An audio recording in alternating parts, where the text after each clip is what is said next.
Thank you, everyone. Sorry for keeping you waiting tonight. Would someone like to make a motion to return to regular board meeting to public session, please? Second. Mrs. Leatherborough? All right, all in favor? Opposed? Any abstentions? Motion carried unanimously. I would like to call the regular board meeting to order. All board members are present except for Mr. Sean LeMay. I would like to ask Mrs. Van Sice to lead us in reciting the Pledge of Allegiance today. I pledge allegiance to the flag of the United States of America, to the republic for which it stands, one nation, under God, indivisible, with liberty and justice for all.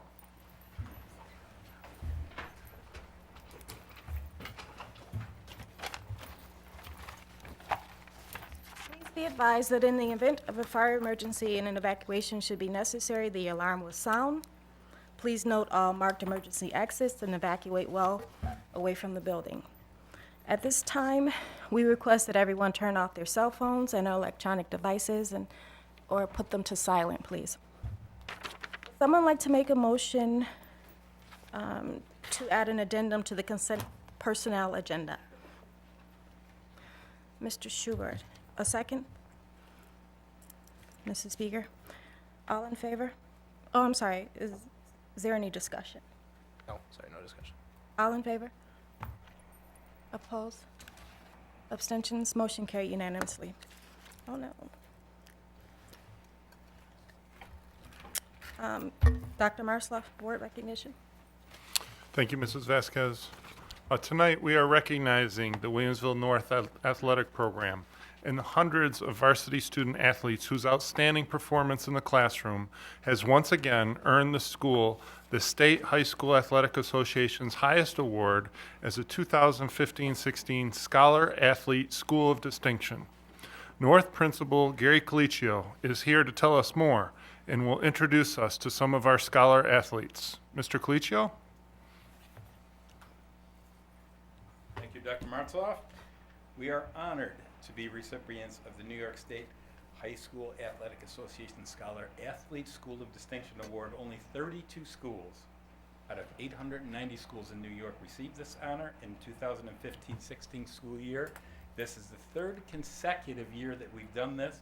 We are very, very proud of our athletes and everyone who's involved in this. An underlying theme of athletics is teamwork. This recognition is, and always has been, a perfect example of a true team effort. Starting at the top, Dr. Martzloff, assistant superintendents, instructional specialists, and our Board of Education have contributed their unconditional support to our athletic programs. One only needs to look in our backyard at the results of our recent capital project to realize how committed they have been in support of our programs and the impact it has had on our school community. Thank you to all. At the building level, Mr. Ferenzi is one of the most dedicated athletic directors I have ever worked with. He consistently maintains a productive relationship between athletics and academics, which sometimes can be a very difficult balance. He is always looking to make us better, and his contributions have been a major influence for this achievement. Thank you, Mr. Ferenzi. However, where this all really happens is in the classroom. This is where the continuous support of our parent groups and our school community come together with the great work that our North teachers do every day. These essential ingredients combine to influence the high standards North student athletes have set for themselves. A few of these student athletes are present today, and I would like to introduce them to you right now. Mary Frances Gage, please stand up and come up here. Aaron Lippa.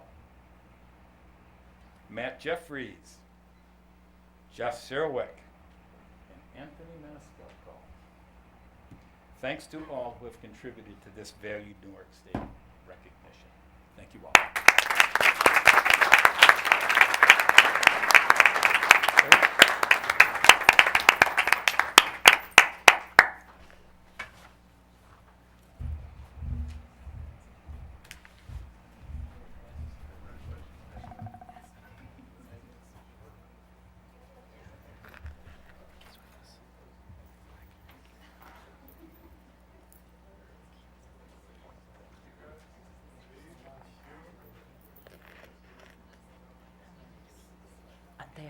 crazy. That's a good squeak. Oh my God, look at that. They're huge.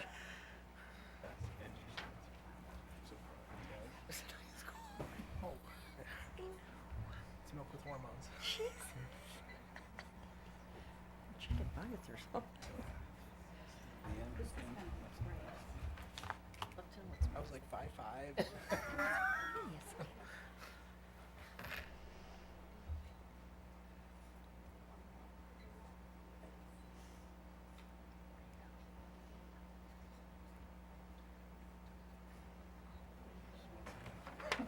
Thank you. See you soon. Yes. That's awesome. Thank you. Are there any board acknowledgements? Yes. Sure. I would like to acknowledge Dodge Elementary School. Their PTA was acknowledged for the 2016 to 2018 National PTA School of Excellence distinction. I'd like to congratulate Dodge and the PTA over there, that prestigious award. Congratulations. Mhm. Any other acknowledgements? Mrs. Beer, public expression. Welcome to all who've come to observe this regular board meeting. Per policy 1510, the board has set aside 30 minutes for public expression, a time when we invite members of the community to share ideas and concerns with us. We welcome this opportunity to hear from you. However, in order that all of your different issues can be heard this evening, we discourage repetitive statements. Each person is given up to 3 minutes in which to address the board. You will be signaled with a yellow flag at 2.5 minutes so that you can conclude your remarks. This is a meeting held in public rather than a public meeting, which means that we will not be engaging in a dialogue with members of the community this evening. Rest assured, we are listening carefully. And we take seriously what you have to say. I apologize. I would also like to ask that you demonstrate respect for us and for one another by speaking to the issues, giving us ideas and sharing your opinions, but not engaging in any personal attack. Thank you for your cooperation. Our first speaker this evening is Patty Frazier.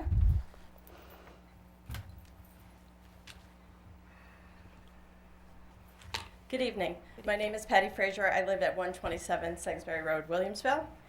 I'm here tonight because I am currently serving as the Region Director for Western Region PTA.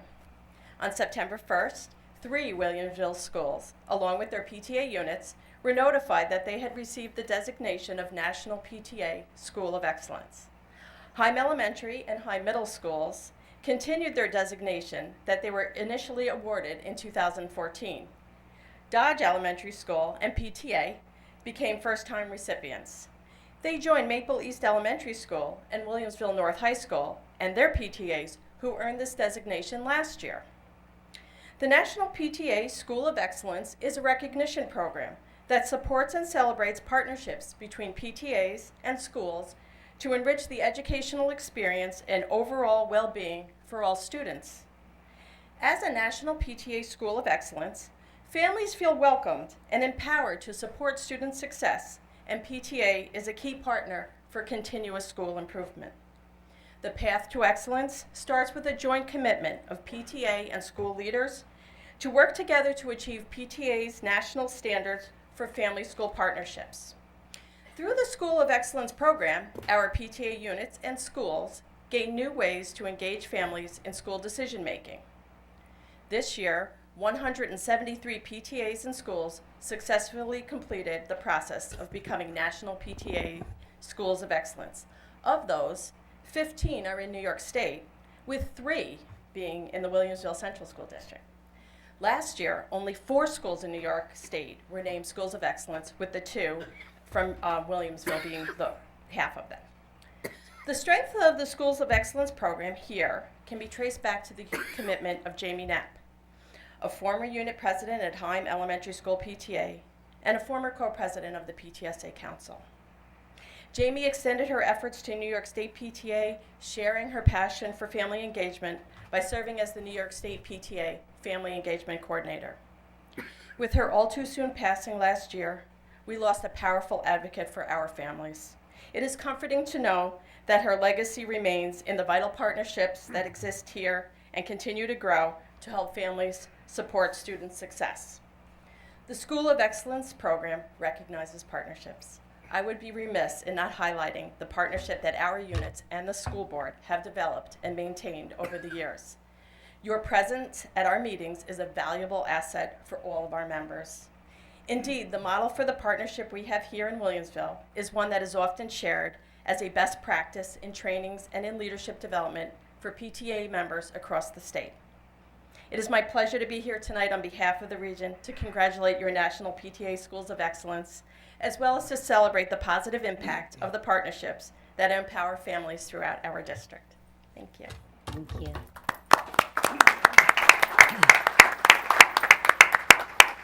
Thank you. Our next speaker this evening is Shannon Delorme.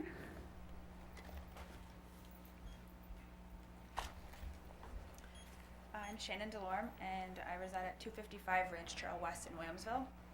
I wanted to take a minute today to say thank you.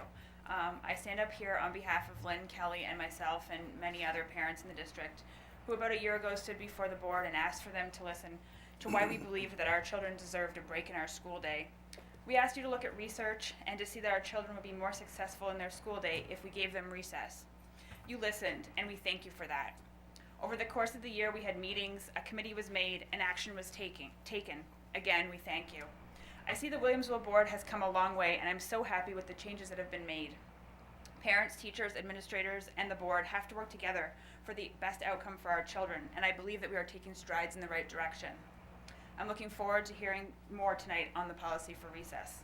And I also want to commend and say thank you, especially to our principal, Dr. Galuzzo, who did not wait. He jumped right in with implementation at my children's school. Since day one of this school year, he's making it happen, and our children are outside on a daily basis. I couldn't be happier, and my kids are coming home thrilled with the changes.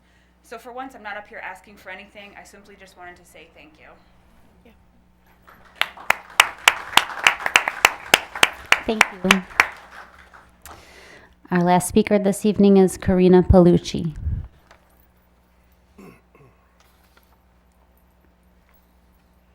Good evening. Hi, I am also here to say thank you for reducing our class sizes and adding teachers to our faculty at Heim Elementary and other elementary schools. We are so happy. I hope that you all are hearing the positive feedback that I am getting. Literally every day since this decision has been made, somebody walks up to me and says, thank you for speaking up, thank you for pushing through, thank you for organizing, whatever it is. But I know I didn't do it alone. I know I was maybe the beginnings of it, maybe I was a spark, but all of the efforts that everybody at the district office put in, because this is no small feat, and I understand that fully. This was a team effort. Speaking of teams, at Williamsville North, I am impressed that we got it done. Our kids are happy, our teachers are happy. I am happy I was able to breathe the last week of summer instead of having to pound down more doors for more teachers. So I just wanted to really just express my heart-filled thanks for all the efforts. It's been an amazing experience. And to say to anybody, any teacher, any parent, any stakeholder who is in the district, if you have an idea and you think it is what is best for kids, you need to bring it forward, because amazing things can happen when that is your focus.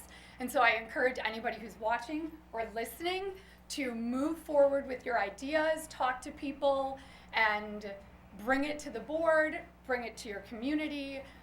We can all do what's best for kids. Thank you. Thank you. Thank you. Okay.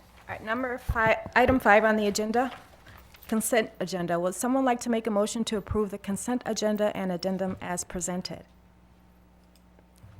Oh, so many. Mrs. Leatherborough, second? Mr. Mecca? Yeah. All in favor? Discussion. I'm sorry, is there any discussion first? All in favor? Opposed? Motion carried unanimously. I would like to thank the retiree Sarah Wilson, was a part-time teacher aide at Heim Elementary School for her 20 years of service to the district. Thank you very much. Sarah Wilson, is she here today? No. All right. Approval of the minutes. Would someone like to make a motion to approve the minutes of the regular board meeting and goal-setting work session held on August 9th, 2016? Mrs. Van Cise. A second? Mrs. Beeker? Is there any corrections or additions to the minutes? Zero. Yes, Mr. Mecca? I had a question about item G under board member email addresses. Didn't we take an official vote on that, or was that just a discussion as it's outlined there?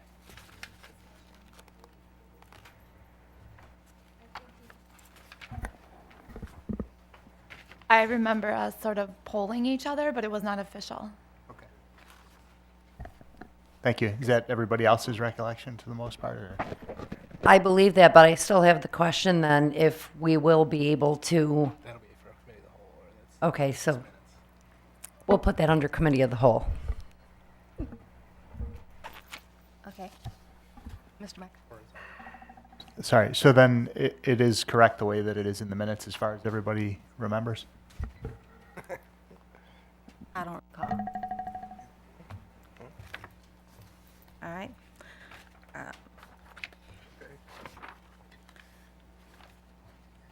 The summer graduation was held on August 22nd. We have to You can take a vote. Oh, I'm sorry. All right, all in favor of the motion to approve the regular board meeting minutes from August 9th? All in favor? Opposed?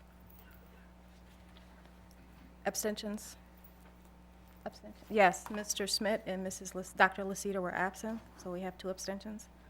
Thank you very much. The summer graduation was held on August 22nd, 2016, and attended by Mr. Mecca, Mr. LeMay, Mrs. Leatherbarrow, and myself. The new teacher orientation breakfast was held on August 23rd and attended by Mr. Mecca, Mrs. Leatherbarrow, Mr. LeMay, Mr. Schubert, and myself. Opening day for staff was held on August 30th and attended by Mrs. Beeger, Mrs. Leatherbarrow, Mr. LeMay, Mr. Schubert, Mrs. Van Cise, and myself. Thank you all for your participation and attendance. Mr. Mecca, would you like to comment on the president's reception you attended on August 25th? Oh, sure. The Erie County Association of School Boards, the Erie County Association of School Boards has a leadership dinner every year, and the president and vice president are invited to attend from component school districts. And I was able to attend the in addition to the dinner, there was a presentation by Carl Christoph and Jeff Switek from Hodgson and Russ about the superintendent/board relationships and how the relationship should function to maximize the potential in every school district. And it was informative, and I learned a few things. So I was glad that I was able to attend. Thank you. Mrs. Leatherbarrow, do you have anything to report on the legislative committee meeting held on September 8th? Yes, thank you, Mrs. Vasquez. I attended on September 8th the Erie County Association of School Boards Legislative Committee. There were approximately 40 people in attendance. It was reported that superintendents had been previously surveyed about their legislative priorities for the upcoming school year. Responses from area district superintendents include foundation aid, tax cap, GEA law, and mandate relief. Of the mandate relief problems that were reported, they include ENL regulations, special ed mandates, WICS law, funding for CO2 detection, and AIS. The Erie County Association of School Boards is attempting to compile voting records from our local assemblymen and senators in relation to education issues. And then each school district that was there went around the table and reported on issues that were affecting their district. I did not report. Thank you very much. Mr. Mecca, do you have anything to report on the Budget and Finance team meeting that you attended on September 8th? Sure. This is my second year as the representative for the Erie County Association of School Boards Budget and Finance Committee.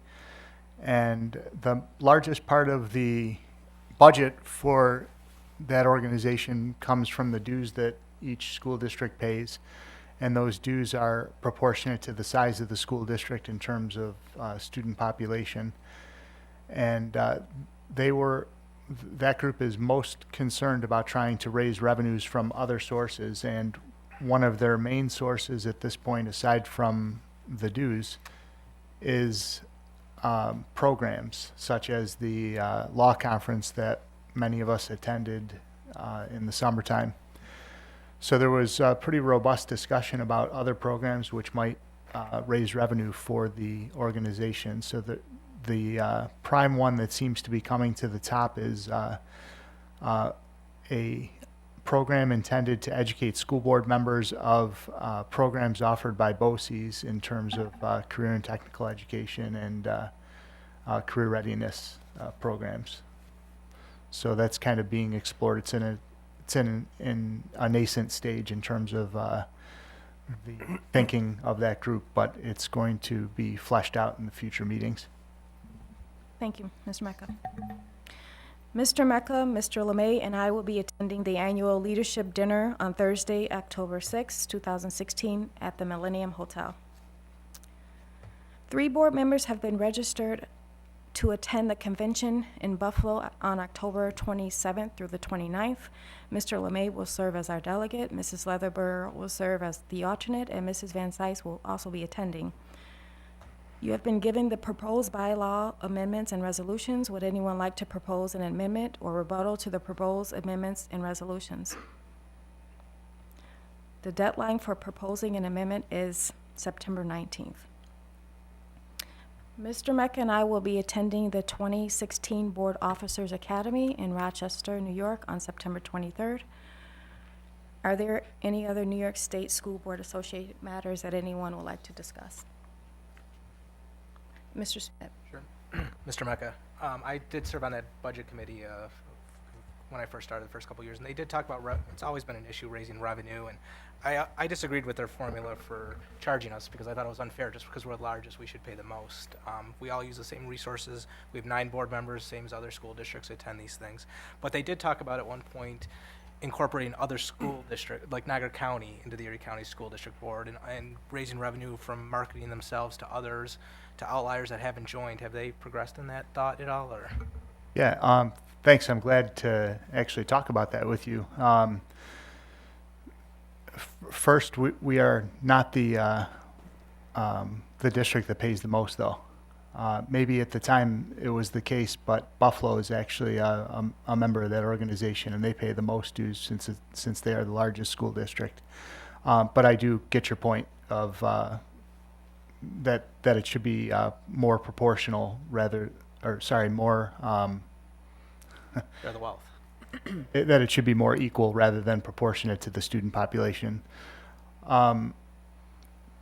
There is still some discussion of trying to engage people in Niagara County school districts, like Star Point or Lockport, because I understand their organizations are not very active at this time. I actually offered in conversations to reach out to people that I might know on some of those school boards and kind of talk to them about possibly joining the organization, or at least joining in on some activities in some respect. So there is some discussion of that at this point too. Thank you. Thank you. The first community forum will be held on Saturday, October 1st, 2016, from 9 a.m. until noon at East High School. Does anyone have any suggestions for the forum? No. Could I see by a show of hands who will be attending the forum? Mrs. Leatherburger, Mr. Mecca, Eger, and Mrs. Van Cise. Okay, thank you. Would someone like to make a motion to resolve to establish the district office boardroom as a location for the board retreat scheduled for Saturday, October 22nd, 2016? No one wants to make a motion. All right. Mr. Schmidt, a second. Mrs. B. Is there any discussion? So we're going to do it here? Is that what it is? Yes. Okay. Yes, Mrs. B. I was wondering if there was any way, possibility to use another site, one of our schools, and a nice. Well, No, We have air conditioning here. we do have air conditioning. I don't think we'll need it. That's true. Good point. well, using one of the schools, Mrs. Seraphin actually said that there was obstacles to that. Mrs. Seraphin, do you want to chime in about why using a school probably wouldn't be the best idea on that day? Well, there are many reasons. I don't have access to the kitchens, their refrigeration. It would be difficult getting food and stuff into a school on a Saturday without, and into a specific location, having that room to the right temperature. And there are other activities going on at the schools with people going up and down the hall, and the board generally would like to be focused and not have interruption, maybe people walking in and out and asking what's going on, or listening to activities that the board historically has liked to keep private because it is a retreat. Any other discussion? All in favor? And, opposed? Anyone opposed? Abstentions? Okay, motion carried unanimously. Mrs. Seraphin, would you like to book, Mrs. Seraphin would like to book the second retreat, which would be in better location, Mrs. Leatherell, for February 11th or March 4th are 2 days that she could book for a particular location. The winter break this year is scheduled for February 18th through the 26th. We understand that Mr. LeMay cannot attend the March 4th date, and Mrs. Lucido is unavailable in the dates in February. So what is the board's pleasure regarding the date for our second retreat? I think we'll need to find new dates. Yep, we need to find new dates so everyone could attend, Well, that unless would there will be leave someone absent. another date in February, because Mrs. Lucido cannot attend any in February. So would you like me to look for a date in January or later in March, or what? I would recommend March. I will recommend later March. Pardon? Later in March, I would think would be better. What do everyone else think? What does everyone, yes? Yes. So Mrs. Seraphin, could you check to a later date in March for that location? Could you tell me, it's like the second Saturday in March, would people be available? March 11th, is that the one you're talking about? Is that the second Saturday? I'm available all of March. That helps. prefer not to have it be the Saturday of the St. Patty's Parade and the I was just gonna say that. No St. Patrick's. down in the valley. Okay. Is it necessary for us to make this decision at this moment, or? Well, if you would like me to book another facility,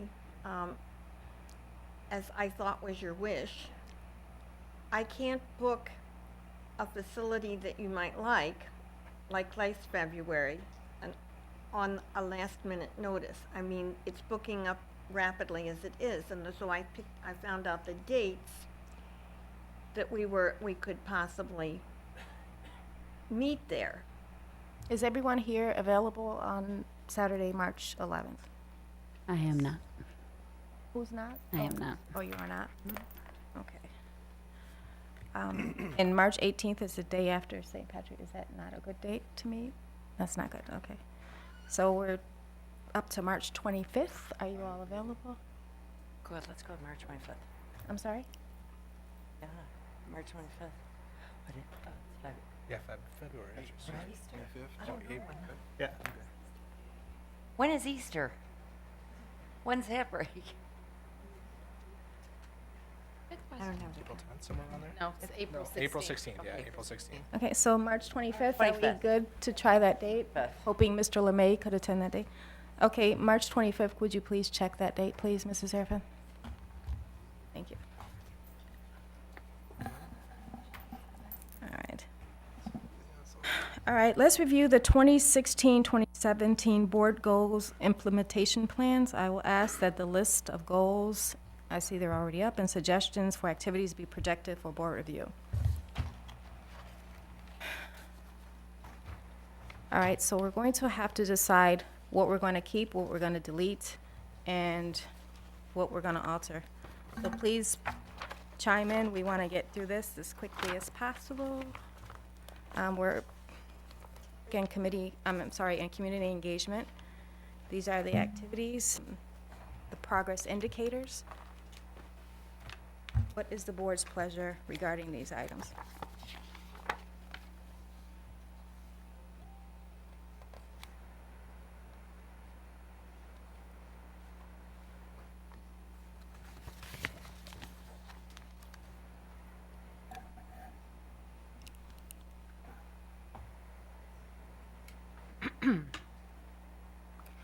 I can't remember how we did it historically, Mr. Schubert. Maybe you want to chime in. Do we go? Just that's write, just 1, 2, 3, just go through it, and anybody that has anything to say, we just, otherwise it stays. How's that sound? perfect. Sure, I'm sure someone's got something to say. So number one, are we going to proactive dissemination of accurate and timely information via connection, board member attendance at PTSA, PTA meetings, superintendent community council, website, and broadcast of Board of Education meetings and forums. This time frame is ongoing. Board members complete liaison reports 100% and share board-related contacts with fellow board members. Want to keep or delete that goal? Is there a third option to keep but revise? Yes, there's an option to revise, yes. Okay, I'd like to propose that we keep it but revise it. Okay, Just to simplify it, I think the less wordy, the better. My suggestion is to serve as liaisons to PTSA meetings and submit liaison reports. serve as, so what are we deleting? Serve as liaison. I'm just thinking that, Under when- the progress indicators, is that what your no, as the actual activity. activity? When you look at the beginning of it, proactive dissemination of accurate and timely information, you've got like proactive and timely, and you want to have words that are measurable. And so one way of doing that is to either just take them out, and then you can put those measurements under the progress indicators. Okay, so you want to take out the words proactive and dissemination of accurate and timely information. Take out that first line, that the complete line. Well, my actual suggestion was to just revise it to say, serve as liaisons to PTSA meetings and submit liaison reports. My only question with that is Sean updated it last year, if I recall, because of the BOE meetings and forums, like the broadcast, the last section, and he just wanted to make sure that it was put on the web and stuff. Your suggestion is great, but maybe we could add like a second sentence about making sure our meetings are available to the public, or the notes are put on the web, or I think that was Sean's concern last year, I think. I totally agree. I know that we added a goal about technology for board efficacy, and I didn't know if we could put Sean's suggestion in that spot. Yeah, that'd be fine with me. Community engagement. Okay, so are we going to keep the words proactive and dissemination there or not? Or put it in the progress indicators as you first suggested? Mrs. Beer. I think if we look back to the goal is about fostering, enhancing relationships, two-way communication, students, families, employees, residents, community members. So this should be an activity that helps. It looks like this activity is about giving accurate and timely information. There's a lot of different activities listed here. So to Mrs. Leatherbarrow's suggestion, I don't know if we need to list them as separate activities and how well we're doing or how effective that is, or if we want to have them all lumped under one activity. Yes, Mr. Schubert. I understand and I get the message completely. And I would be happy with, how did you start it with serve as, liaison PD? Reports.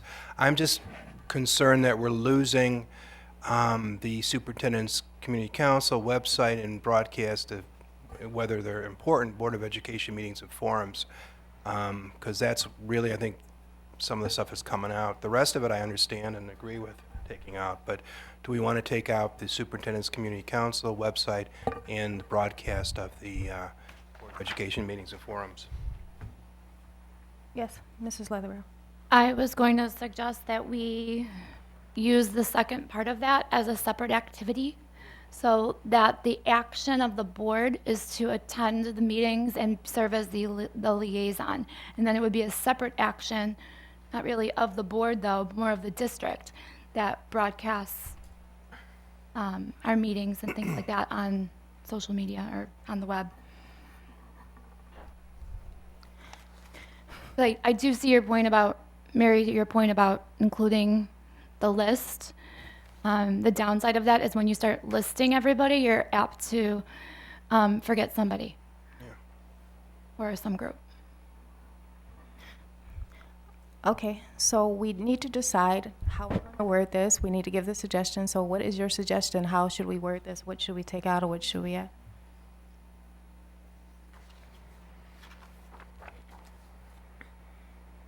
Mrs. Leatherbrow? No, I did submit all of my proposals here, so I do have them here. But I just was in favor of breaking down the activities a little bit more than the way that they are. All right, so let's break them down. So are we going to say proactive dissemination of accurate and timely information via connection board members' attendance to PTS meetings? Yes or no? Yes. I think that the progress indicator should match the activity. So for example, that first activity, if we're saying that one way that we are communicating is by a board member attending a PTA or PTSA meeting, then the progress indicator of that is that the board member is completing the liaison report and then sharing board-related contacts. So that progress indicator really goes with the first part of the activity there, board member attendance at PTA, PTSA meetings. I think of it as a teacher perspective. So when I ask the question, what is it that I want my students to be able to do? Then I ask the follow-up question, how will I know that they've done it? And so that's my thinking throughout this process, is that our progress indicator match our activity. So it sounds like we want to break down the activities. So instead of grouping them all together, it sounds like we want to say proactive dissemination of accurate and timely information via connection as one activity, right? No. We're taking out the proactive dissemination of accurate and timely because it can't be measured. Okay, so dissemination of information via connection, right? Right, or So we want to break. thing that is just serve as liaison. Well, that's different though, isn't it? The connection. Well, okay, we would be handing out the connection to people as part of the job of being a liaison, Right. is what you're saying. So we don't need to have it in there, right? Gotcha. So how should it be worded? Take out Go ahead, Ms. Speaker. Can we just say dissemination of information via board member attendance at PTSA meetings? Okay, so take out the word proactive. altogether. May I suggest something simpler? Just taking it all out and using the language that was suggested? Might be simpler. Serve as liaisons to PTSA meetings and submit liaison reports. Perfect. Yeah, and just eliminate all of it, All right, take out all of Keep that. it simple. all of it. Just the whole thing. You might want to repeat that. Sure. Serve as liaisons to PTSA meetings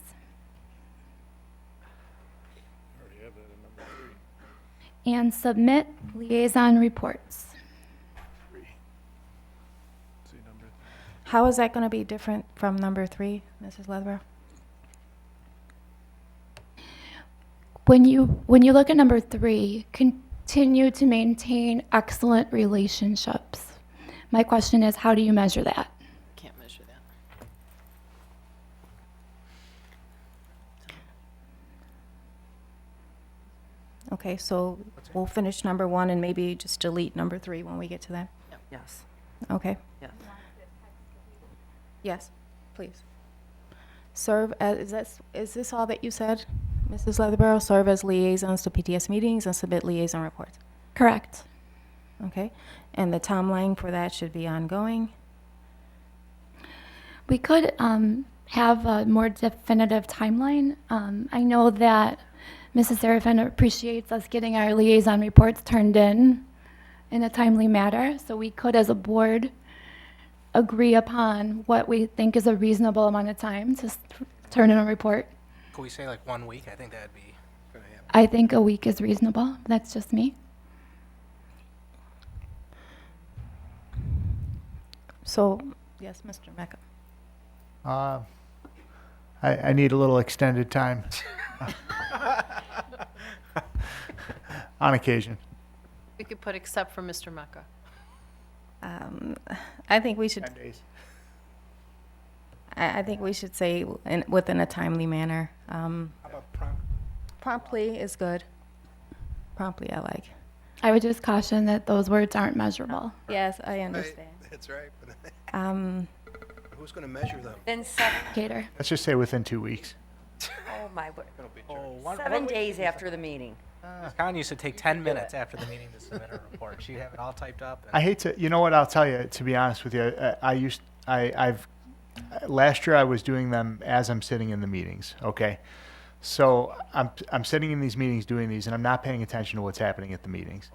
And then everybody was very serious at these meetings that I'm at. Nobody else is filling out liaison reports. So I would have felt terrible to pull out my computer or whatever and start typing and doing these reports. So I didn't. And then real life catches up with you, and you don't end up submitting it. You know, I don't know how long it took me. I submitted it probably within a week, but it's, I don't know, I really vacillate between whether or not I should spend my time at the meeting filling out a report for the meeting and distract myself. I mean, I think it should say ongoing, but, you know, I'm open to suggestions. Yes, ongoing, Mr. Schubert? All right, let's change that to ongoing, please. Thank you. All right, are we done with number 1, please? Number 2? All right, Mr. LeMay suggested that number 2 be eliminated altogether, and that this this activity was completed last year, so we don't need to keep that. Yes, Mrs. Beer? I have a thought about this. This says examine the use of public forums, roundtables for information gathering. At the time, it was a new idea.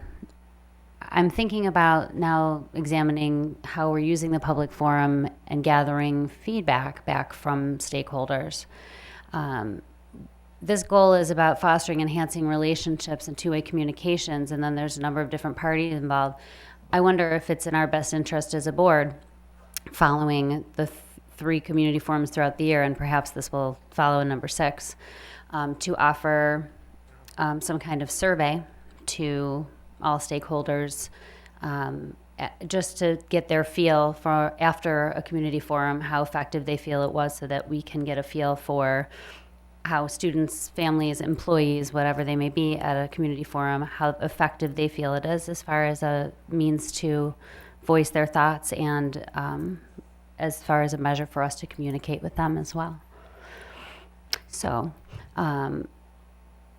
So you could almost basically get rid of number 2 altogether, and then you could put 6, you could start with 6 and attach 5 to it by simply saying, hold 3 board community forums throughout the year to improve communications and transparency with stakeholders in the district.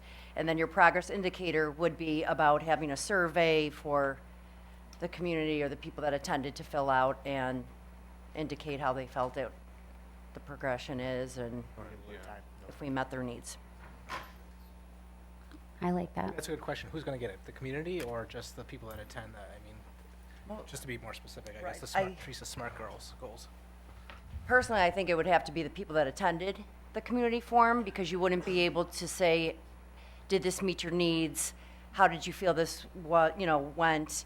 What are your concerns if they weren't at that community forum? Yes, they still might have concerns, but we're trying to focus on the community forum. That's our activity. So that's what we want to measure and. So you have to design a survey. Correct. I think that's important for us to do as a board, because if we're setting this goal that we'd like to continue to improve this communication, if we don't ask how we're doing with that and we don't have some kind of measure for ourselves to evaluate how we're doing with that goal, then we're just having a one-way conversation. It should be two-way. Perhaps we could go along with Mrs. Van Sice's suggestion of eliminating number 2. Combining 5 and 6. Hmm? Do we really want to combine 5 and 6, though? Because they both are different. They're different and they're the same. The activity, what we're trying to do through the community forum, that's the activity, and this is our goal for it. That's why we're having the community forums. An activity isn't just to improve communication. You have to give the how. Right. So the how is through the board community forums. I agree with that. Like if we skipped ahead, I was going to suggest we delete number 5 because that's more of a goal and not an activity. We say that we will hold the community forums, that's an activity, and then we could add another activity as per Mrs. Beeger's suggestion to then implement or create a survey of stakeholders who participated. Or we could even have like an evaluation that they, like an exit ticket, as they leave the forum, that they complete an evaluation. How did they think the morning went? Something simple. I think the intent, I'm channeling Mr. LeMay right now. Number 5, at least I think his intent was the feedback to the stakeholders was we weren't sending letters or acknowledgements to public speakers, and we've accomplished that. I think that was, so I do think that'd be the appropriate. I think that was what his intent was. And is it Miss Beeger or Miss Biger? Because I think I've been calling you wrong. Beeger. Beeger, okay. I think I've been using them wrong. Sorry. You're good. Okay, so for number 5, do we want to Mr. Schmidt's point, the communications transparency with stakeholders in the district, as he channeled Mr. LeMay, asking for, he wanted to make sure that we were listening to our stakeholders and we were acknowledging their concerns and their questions. I would say that if the activity, which I think is fantastic when someone speaks at a meeting, that was a very welcome and a good move, I think, by the board to do that, but that's an activity. So the goal is already set there, that we're fostering, enhancing the relationship with communication to community members, whoever may be speaking. So perhaps for number 5, if we want to leave that as an activity, the activity could be the idea of written communication with public speakers at a board meeting.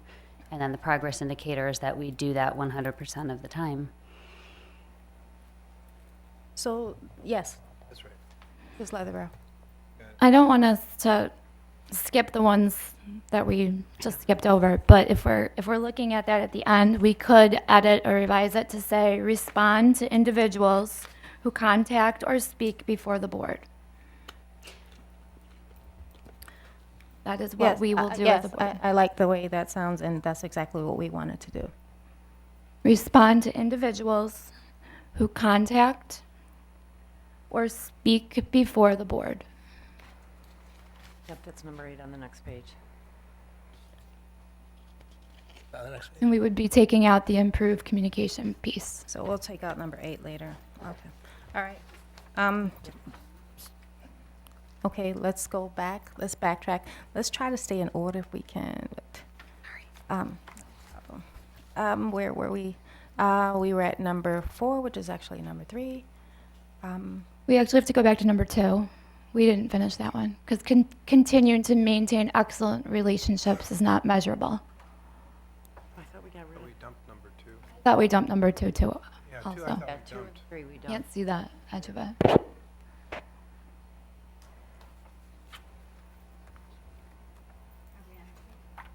Number 2 is deleted, yes. Thank you. Yep. Got it. He's good. It is good. Okay, so now we have a new number 2, and showcase the work of district, all right, showcase the work of district subset groups at regular scheduled board meetings, ongoing. Is everyone good with that? Mhm. Perfect. Done it, but it's a great idea. Okay, good, let's keep it moving. All right, number 3. So number 3 is actually identical to number 8, but I guess we can keep it as number 3 and delete number 8. But we'll wait till we get to number 8. Okay, number 4, hold 3 board community forums throughout the year. Okay, October, January, and April. I think we're all good with that, right? Mhm. All right. And what says number 7 there should be number 5 now, and it's visit schools throughout the year to listen to employees, schedule visits and other activities. How's everyone feeling about that? And we need some progress indicators for that. What are the progress indicators? Good question. Very good question. Mrs. Speaker. Do we report on those visits during a board meeting publicly? Or is it more, do we fill out reports for those school visits? There is a report, yes. Yeah, the board president typically Right. completes a report regarding the visit, which has happened historically, I think. That sounds like that would be the progress indicator then, that the board president complete a report summarizing the visit. And to Mr. Schubert's point, he's always talked about a percentage of board members attending these. You know, granted, Mr. Meck and I have already communicated we're not able to do our work commitments, but, I mean, would it be a good goal to have, 40% or 50% of board, at a minimum, attending these forums, or? I think since we have 3 new teachers on the board, it's going to be even more difficult for board members to attend because of work schedules. So I don't know how we're going to be able to get 40% attendance in these matters. Could I suggest to the board yes. that we consider trying to attend at least to the schools that we serve as liaisons to? I'm willing to take a personal day. I serve as a liaison to 2 schools, so I can take 2 personal days to attend. That's what I did last year, too. I attended my 2 PTAs Right. visits. Yeah, and it usually takes about an hour, so And I'll try to do that too, but my PTA meetings are also during the day. So I have to find a balance, I guess. If I take a day to go to a PTA meeting, I'm not going to be able to go to the school visit. I think that's reasonable. I hope everyone understands that. Totally. Mr. Mecca. Not commenting on the previous responses, but going on the previous topic, but just going back to the statement, visit schools throughout the year to listen to employees. Is our intent to visit all of the schools? Okay, so do we want to be more specific there? Visit all of the schools throughout the year? I like that. And in the past, we not only did the schools, but we did district office, we did Bell AIM. Drive, Lawrence Bell Drive. Can you think of a way to incorporate that And into the statement? Facilities? district Facilities. Visit all Did all schools schools and and district facilities. facilities. I'm gonna do percentages now. Okay, so visit all schools and district facilities throughout the year to listen to employees. Or Okay, the board president will complete a report regarding the visit. We will, I don't know, to Mr. Smith's point, having 40%, 30%, I guess 30% of board attendance is, yes, Mr. we Schubert? try for, I always used to say 5, but why don't we at least try for 3? I'm sure we can do 3. 33%, that was good. Oh, no, three board members. That's 3. Oh, it is it, really? Good. The only thing then I would ask is, are we going to really be measuring this? Like, are we going to be taking attendance and having it be a record? It is. It is on the record? Yeah. Thank you. Okay. We should really try to do it. So, all right, so we need to add that as a progress indicator. Will that be, strive for 3 board members. member attendance, board member Right, attendance? at least 3 board members in attendance. Mhm. Their goal. Or a progress indicator. Okay. Yes, Mrs. Speaker. Would it be possible during a board meeting, as we look to the month ahead, there's usually 2 school visits per month, perhaps looking ahead and seeing if people are planning to attend? I know sometimes there's last minute things with work, but then we could get a feel if there's 2 people planning on going or 7 people planning, so that I'm thinking the same thing. I only have a few personal days, and I certainly want to use it for the school where I'm a liaison, but I'd like to get into other schools if possible. So maybe that's a way that we can kind of even it out, but ensure that we have representation. Mrs. Serafin has in the past sent around a sort of a sign-in sheet of yes, no, maybe so. Would you be attending these schools? So we can ask Mrs. Serafin to do that again to make sure at least some people are on record of That sounds good. hopefully attending. All right. Thank you. Yes, we can move on. Yay. Yep, I think we had one more. Oh, respond to individuals who, oh, we're going to delete that. Yes.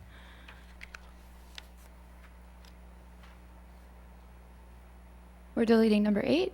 Yes. Have it at number 3. 3. Oh, I got it. See it. Thank you.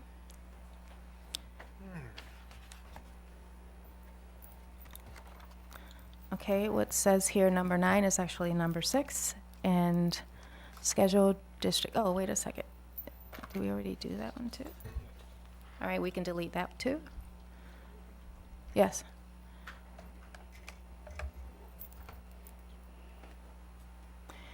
Use district website and social media to share the work of the board. What are your thoughts?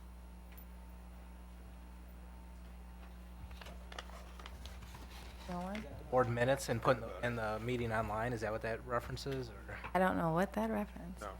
What does that reference, Mr. I would make the argument that that's done, that's already accomplished or achieved right now. Maybe not the social media part, I'm not sure about that, but the district website does have minutes of our board meetings, and it has copies of the board packets from the past and upcoming meeting. So, I mean, I think It- this is redundant. I guess if we already do this through the website. Can we delete this? Is everyone okay with that? Delete, please.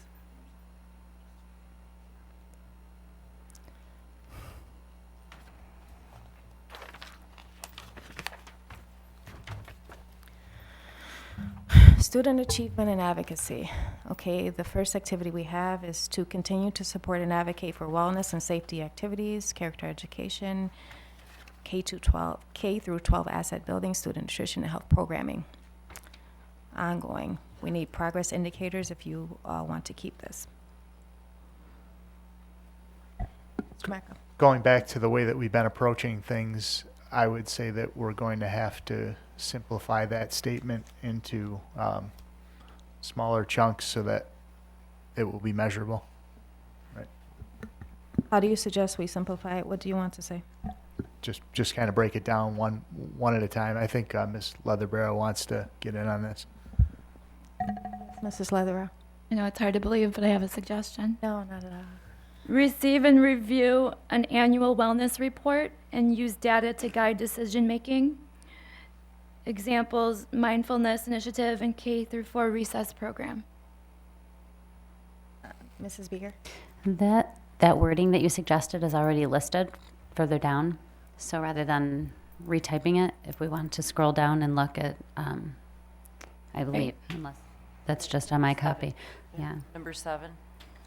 I think because didn't Mr. Irvin add our suggestions to the bottom of the list? Yeah. Is that what happened? Right? They're already. Yeah, so they're there. Okay, so So we can get rid of number Should we just copy number 7 to put it at number 1? We could, we can however, if we're prioritizing our activities, I think we might want to put something else in number 1. Okay. I'm just moving it to the top just so we can, Yeah. I don't think this is priority though, I mean, right? I mean, is this what we're doing? We're prioritizing? It doesn't have to be. It's just that if we're looking at the goal, I would like to see the first activity be that we, as a board, direct and support the superintendent of schools for continuous school improvement. I feel that that is our obligation, our primary focus as board members. okay, so that's number 5. That's number 5 now, yeah. 5, can we Number make 5. number 5 number 1? Please.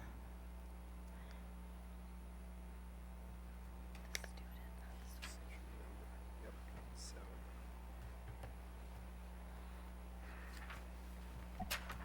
And you could change the 1 to number 2. Is that what we just carried from number? Yes, please. That should be deleted, yes. The thinking was that we make that our first activity and have our second activity be an academic activity and our third one being a wellness activity. Okay, it's whatever the pleasure of the board is. I don't have any objection to that. I just, nope, I'm fine. Do we already have a progress indicator set up for that? I don't think so. Nope. so we need a progress indicator for this activity. Direct and support the superintendent of schools for continuous school improvement. What are our progress indicators going to be?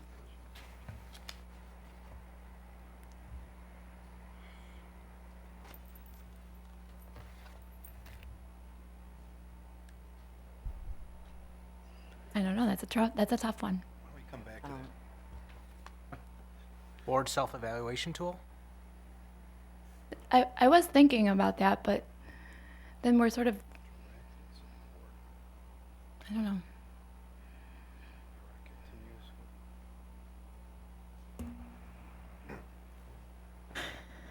We need at least one progress indicator. A progress indicator could be participating, attending board meetings regularly and participating actively as a board member. But we'd have to take out actively, but make it something measurable. So attending board meetings regularly. Attend board meetings regularly and fulfill board member responsibilities.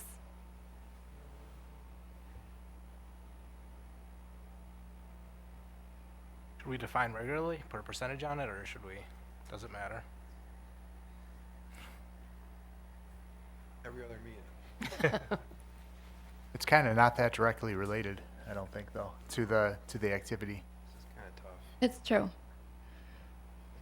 We should come We could also cut number 1 and just have an activity that is academic in nature, and then a second activity that is student wellness in nature. I'm all in favor of cutting number 1. I am too. Sounds good. Sure if it goes with the goal. Well, or reward it, perhaps, because Okay. I like the progress indicator better than the activity. So how would you suggest the activity be worded? Could actually then, on that note, make the progress indicator the activity. That the activity is that we as board members show up. Yeah, yeah, Mm-hmm. That has nothing to do with the goal, yeah. yeah. And then it's more or less implied that that goes along with supporting student achievement rather than this indirect. Well, Okay, so we're going to swap those things?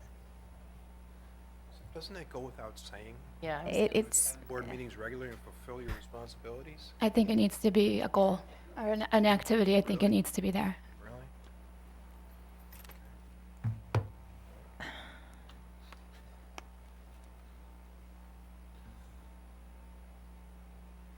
so attend board meetings regularly and fulfill board member responsibilities is our activity. The timeline is, of course, is ongoing.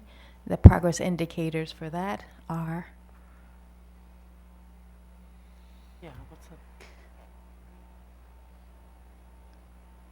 That could be, as Mr. Schmidt suggested, how often you attend a board meeting versus, just attendance.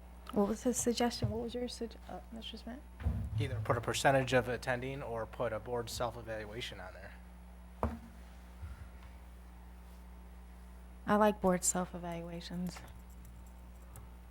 But what does everybody else? Because we'd have to internally talk about the self-evaluation results, I believe, so we could, if we're not fulfilling it, Could the actual school board minutes be the progress indicator or the record of whether or not this was achieved? It was clearly state who was there, who attended. The business that we conduct, correct? But that doesn't fulfill board member responsibilities like attending PTA meetings. That doesn't. Why don't we set, oh yeah, and we may have to separate those out. Why don't we set a quorum as our goal, especially since last year there was an incident where we teetered on the brink of not having a quorum. So obviously we can't conduct any business without a quorum. Maybe that should be our goal. Obviously, to support student achievement, we attend board meetings regularly, and we'll forget about the second part, which is maybe not related. And then progress indicator is achieve a quorum at every meeting. Could you break it into A and B? Board member meetings regularly would be the quorum, and then B would be the self-evaluation tool for. And completing a self-evaluation tool. Mm. Well, we're going to be evaluating everything that we propose. So I'm not sure if we should use the board self-evaluation as the indicator that we evaluated ourselves. The evaluation is something that we just need to agree to. Maybe we should Or- just get rid of the fulfill board member responsibilities and just have the attendance activity as a separate one that's measured by achieving a quorum at every meeting. That's a really low bar, though. I was thinking the same thing. That's a full bar. Yeah, board member responsibilities doesn't necessarily constitute only your attendance at the board meeting. Yeah. Wasn't at the May meeting last year. What if it said attend board meetings and participate in board discussions? Or is that just not necessary? Or actively participate. Wow. Can't measure actively.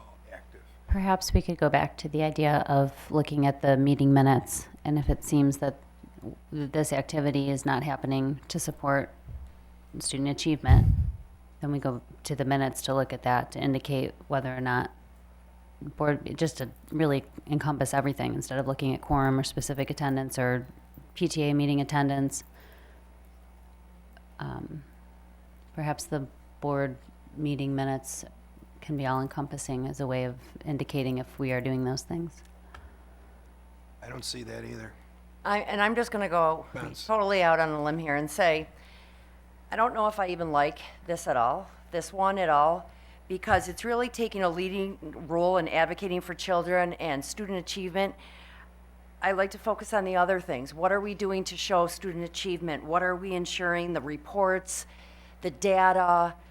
I just think this shouldn't really be about us. This is what our duties are. This is what we signed up for. We're committed to do. We need to focus on the student. So going along with that, I know that some of us have asked or want to see presentations on some testing data that from the state and comparative analyses and things of that sort. Is that the type of thing that you're talking about? Absolutely. That's some of the recommendations I did for progress indicators for a couple other things. Mrs. Beer, yes. I completely agree with what you're saying. If we look down on activities, not to jump ahead, but it looks like there's an activity written in that completely describes what you're saying about receiving data on instructional programs and student performance. Which number is that? Number 6, and using data to guide our decision making. So perhaps if we're talking about student achievement, that really aligns. That's an activity that aligns with student achievement. Yeah. Perhaps that number 6 could become our number 1 here. Yeah, that'd be great. I like that. Okay, so can we delete what we have now as number 1? Yes. Sure. Okay. So we're going to swap those. We can like I like that a lot better myself. I would say too, once you put that in there, as far as that goes, then the next thing that should go under it is monitoring the program alignment, because what are you doing with the data once you get it? And you should make sure that it's in alignment of what the standards are and requirements. So 8 becomes number 2? I just question though if that's really our duty as board members.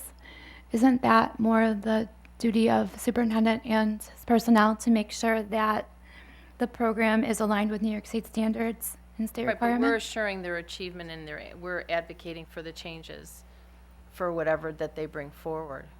And in order to make that decision, we have to be in service and given all that great data from Drs. Balin and Ciari to make, I mean, that's the whole mindfulness. That's what brought forward to the board with the mindfulness.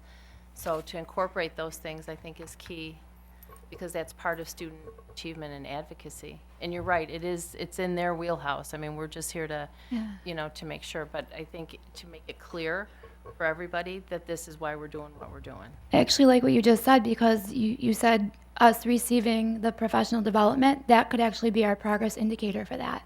And I put that in as number 4. So I created a chunk of these activities when I submitted it to Mitzi, just because that's what I was thinking. We need to monitor. They're going to create the plan, but we need to monitor it or oversee it, what it looks like. That's important, which goes with number 4. A ton of work was put into this district professional development plan, and it was presented, and it's very well laid out. So it's our job just to ensure that it's following through. And progress indicators is that we would receive the reports or the presentations by the committee and the data team members that we read all the information on. Before we get to that, Mrs. Van Cise, could we just finish number 1, number 2, and then we'll probably make number 4, number 3, I'm assuming. So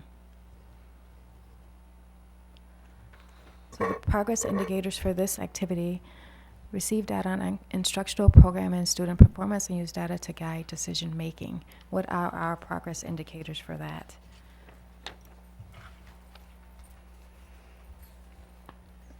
Vote on proposals submitted by the superintendent. Proposal submitted by the superintendent.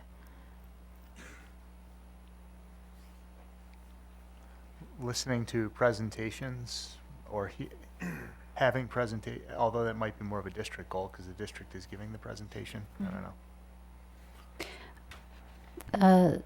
Suggested activity for number 4 has a progress indicator saying reports, presentations by professional development committee and data team members. Yeah. That may apply here as well.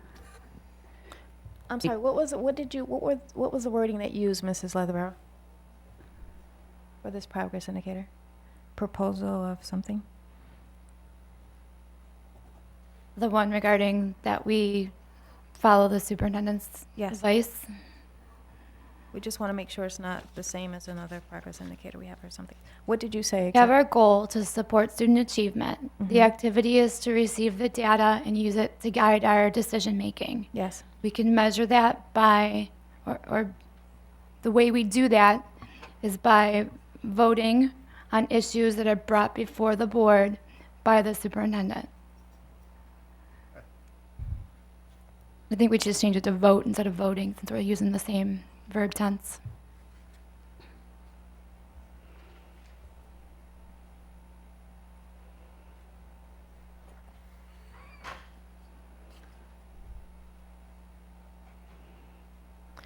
Vote on issues brought before the board by the superintendent. Okay.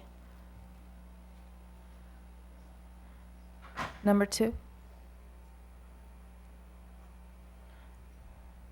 So I believe the monitor activity was going to move up to number 2. Yes, number 8 is going to move up to number 2.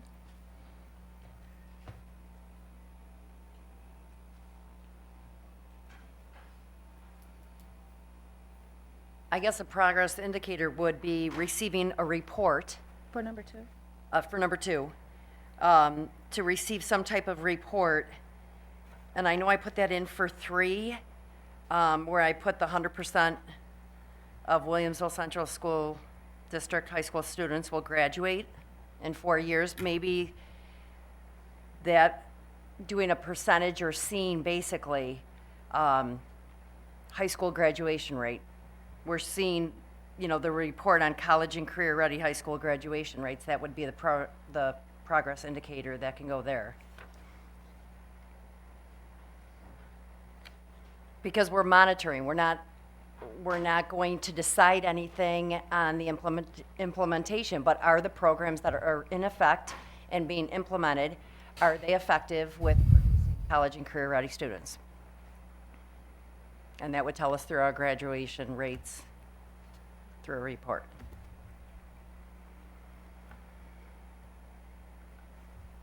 Okay, so number 2 would read, monitor program alignment with New York State standards and state requirements to report college and career-ready high school graduation rates. Right. And receive reports would be the progress indicator.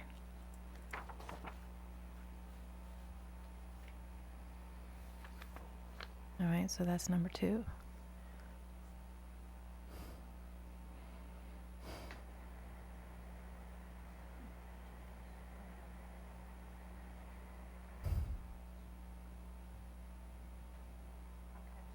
Okay. Okay, so we are at, so does that sort of blend with number 3, Mrs. Bansize? It could. Again, I know I was getting picky, and I think when I think high school and even the alignment, I'm thinking college and career ready, graduation, but you can't exclude the whole alignment, which goes along with Common Core. So some type of data analysis, just analyzing the data associated with Common Core standards, and that's of course grades 3 through 8. The new Regents exams that are coming along, and there's a ton of other student achievement data, the STAR, Ames Web, all of those things that can just be generated to us very easily. I put October or November from maybe the previous year, maybe we need it at the end of the year too, or just deciding as a progress indicator, just deciding on a percentage. It could be even 5%, increase on New York State standardized testing. Okay, so, Just my thoughts. I'm sorry? Just my thoughts. Oh, okay. But does the district already have goals for that? Like, we don't want to choose a certain percent and have that not align with what has already been decided by the district. Right, I think, And I guess that's where I struggle with it. Absolutely, it's a priority, but to me, that's not the work of what we do, in my mind. I don't know. So what are your other thoughts? Do we need to keep this as one of our activities or not? Is it already part of what we do?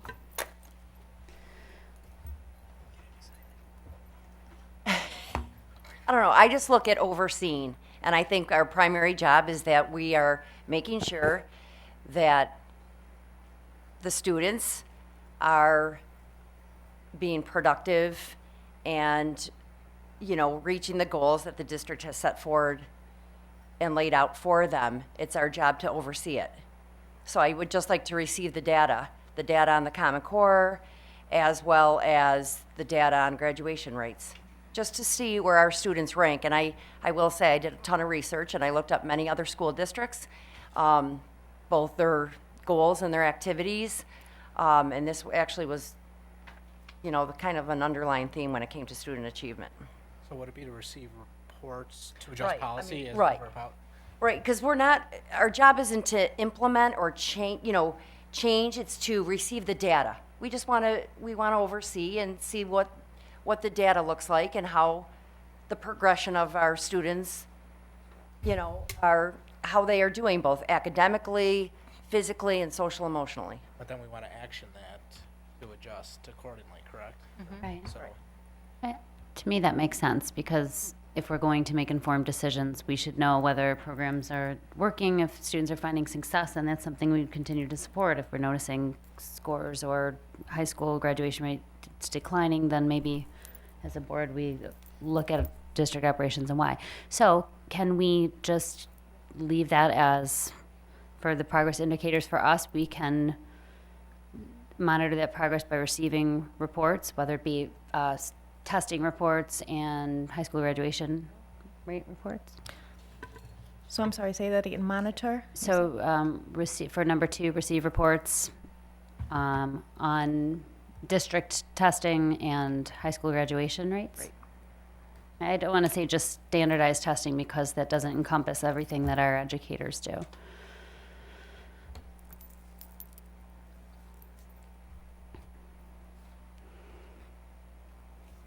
Could it just say receive reports on student achievement? Yeah, that's excellent. Absolutely.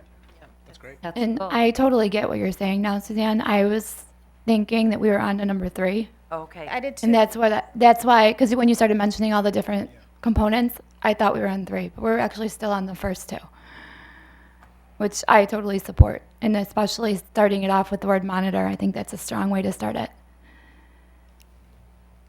Okay. So are we good with that, the first number 2 we have there? Receive reports on student achievement, period. Okay.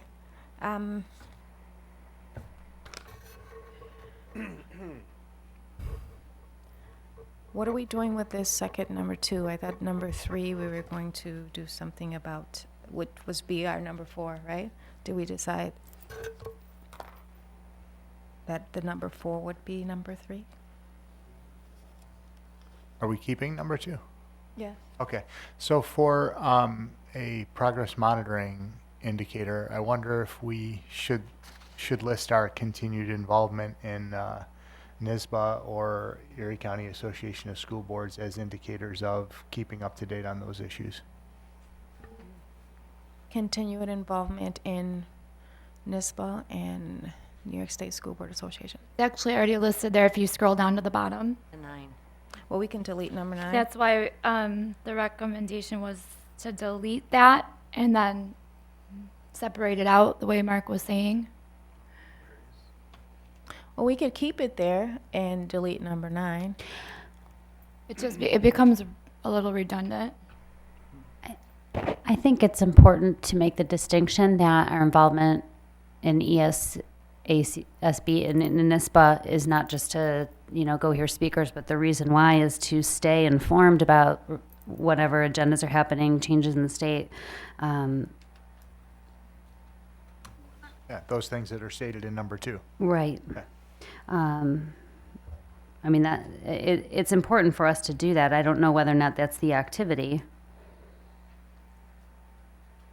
I agree, but from a financial standpoint, keeping that in there, because we vote on it every year, if we're going to maintain our membership, if they make our dues $1 million, most likely we're not going to vote for it, so we fail that goal. So, I mean, it's an annual vote, so I don't know if that should be part of the goal, that we're going to vote yes on something.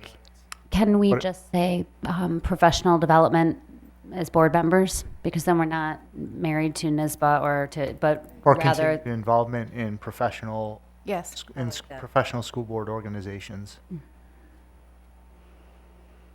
It keeps it more broad. Mm-hmm. They might read these and know that they have us, Exactly. and say, we have to raise the dues for Williamsville because they have to maintain membership now. Right. Yes. And it kind of negates our individual responsibility of voting on it, as well. That's right. Okay. So, Wondering if continued involvement is really measurable. What if we had attend or participate in ECASB and NISBA events and submit reports to the board? sorry, what are you proposing? As opposed to, you want to change what, or you want to add to the progress indicator? The progress indicator currently says continued involvement in Yes. professional school board organizations. And I don't know how you can measure that. Just put by providing documentation of attending events. Yeah, because we have to submit a liaison report for attending those programs. I actually thought more simply, it's just our renewing our relationships with organizations of that type, indicate that we desire to remain informed on these issues, and it provides us with the resources to do that, such as the onboard magazine that we get, newsletter, the events that are offered, which we may or may not go to. I don't know. Right, but I don't think we need to get down into the weeds here. I think we can just have, you know, we all know what our different professional development needs are. You know, if somebody wants to go to the law conference, that might be something that Mr. Schubert thinks, oh, I don't really need to go to that, but maybe somebody else does. So really you have to do your own self-assessment and this kind of look at a broader picture. So I don't think we need to, we need to micromanage, you know, where we're going or what we're doing. And to Mr. Schmidt's, you know, remarks, you know, we don't really want to tip our hat too much. And if there's something else that we find that is a better professional opportunity, then it's something that we should think about. Yeah. Mr. Mecca? So given that, I agree with everything that you just said there, and I think we could probably just end after organizations, because Well, we're, measurement is how do you know you went? Well, you went Yeah. by reports. Right. I was actually thinking the opposite. Keep the ending and delete the beginning. That's the action. We're providing reports and attending events. Well, actually, that becomes the activity. Right. The okay. board record, our board notes might be the indicator. So continuing involvement in professional school board organizations by providing reports and attending events. I think it's good. All right. Are we off to number 4? Data analysis. We talked a little bit about this earlier. We were sort of merging the two. So what are your thoughts on this, Mrs. Beeger? I'm not sure if it's our job to analyze the data. I think that the district probably has very well-established data teams. I think we mentioned this earlier with our number 1 goal. Yep. Or number 2, I apologize, right? To monitor and receive reports on this, but I don't think that we should be analyzing the data. So we can get rid of 4 Get rid of 4. altogether. Yeah. We addressed it in number 1. We should monitor it and Right, yep, so 4 can go. Yes, Dr. Lucido? I think 4, yeah, I don't think we need 4. We've already talked about it in number 2. Mr. LeMay also suggested we delete number 4. Another country heard from. I said another country heard from. Yes. All right. So, where do we leave off? 3, so are we on number 4 now? Okay.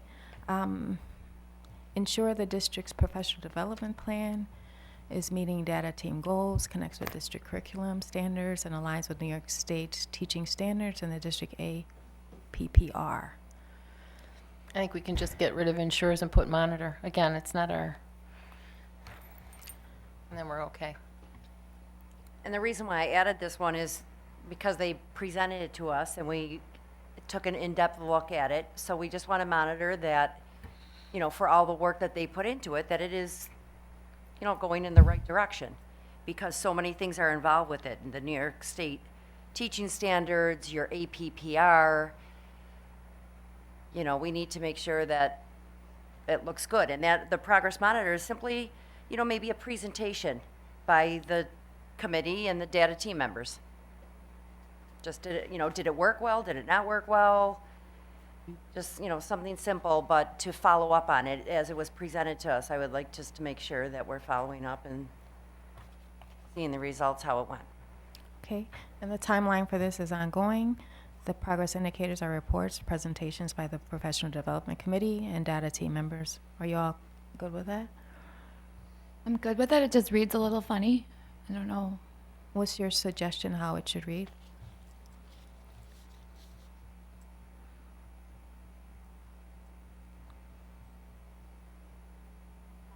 Connecting. Where it says monitor the district's professional development plan, I don't think you can put is after that. Or am I wrong? Unless you say monitor that. 2. Or by or to, Meet, or to yeah. meet? Or is the rest of that clause, never mind. You could It's say, just a little bit of you a- could say monitor that the district's professional development plan is meeting.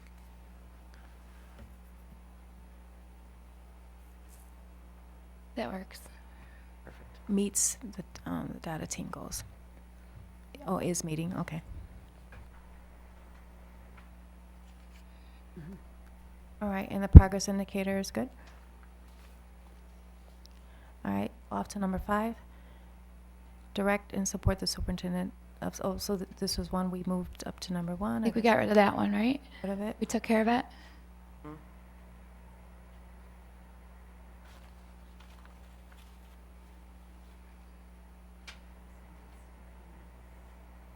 All right, the new number 5, receive and review an annual wellness report and use data to guide decision-making. I think this is also part of what, This is almost a sub-activity of what we've set up there. You know, receiving and reviewing is just wellness in particular, but I think that what we had before, if we say, don't recall the exact language, but if we are reviewing and monitoring reports, and then we're using data to guide decision-making, and wellness would be included in that. yes. So I think we would be able to eliminate this one. Yeah, because we it's already we can covered. eliminate Oh, that. I don't think so. No? No, I don't think so. I think wellness should be, it's separate from academic. If you're not well, you're not academic. So I think wellness needs to have its own identity. We have, we've had a lot of issues with various things, and we've put in, more people to help kids through the day as far as psychologists. I think it needs to be separate. Okay. I agree with Patty. I do think it needs to be separate. Otherwise, you'd have to add something in regards to student wellness to our initial goal, our first priority, our first activity. So instead of receive in the beginning, would that be part of the progress indicator, and it would be monitor as the actual activity then? Sure. Monitor and review, yep. I agree with that too. Yep. All right, monitor and review, and reports, presentations by district wellness committee. We're good? All right.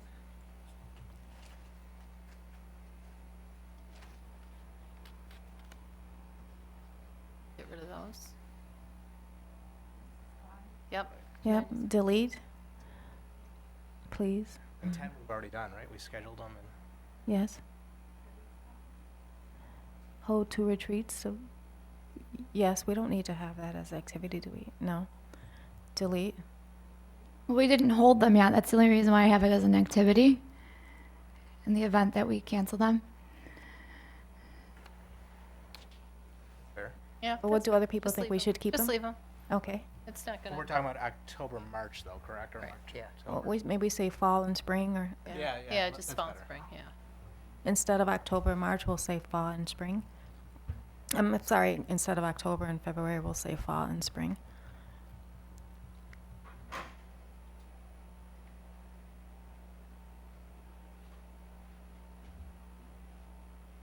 And the progress indicators for that is, I don't know, how do we,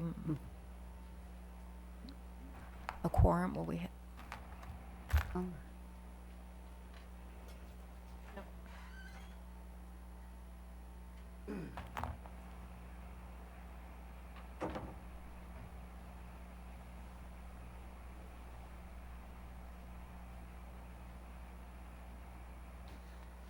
okay.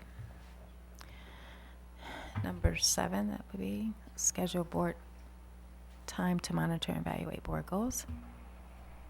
If you wanted that to say winter and spring, we could, instead of January and June, I don't know exactly what'll be on the agendas those months. I think just the rationale behind making that an activity is that it is so important that we take the time to monitor and self-evaluate.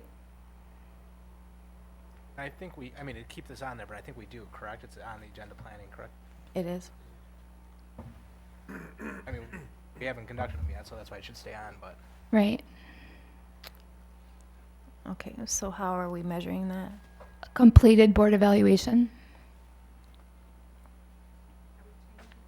Winter and spring.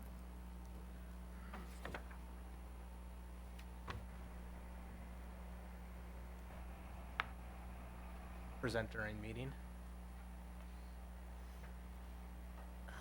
Complete and present during board meeting. Complete and present during board meeting. Present and complete. Oh, complete and present. We're going to complete the progress indicator during one of our meetings. Present results, is that what you're trying to say, or present? Some results, or I think we historically talk about it, don't we? Or we complete it, I think we complete it behind the scenes and then we present it publicly, I believe, if I recall. I don't believe so. But we could have the indicator be our school board minutes. That it would that the evaluation would reflect in the school board minutes. So we're not going to say complete and present during board meetings, or? Definitely think it should be public, yeah.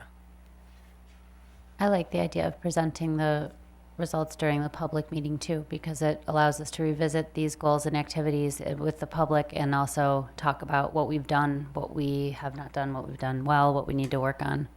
Yep. I think that's a good discussion to have, not just with each other, but with the public present. Totally agree. That's good. So are we going back to complete and present, or do we not? No, we want to do an evaluation Complete evaluation and present during board meetings. meetings, yep. Okay. Good.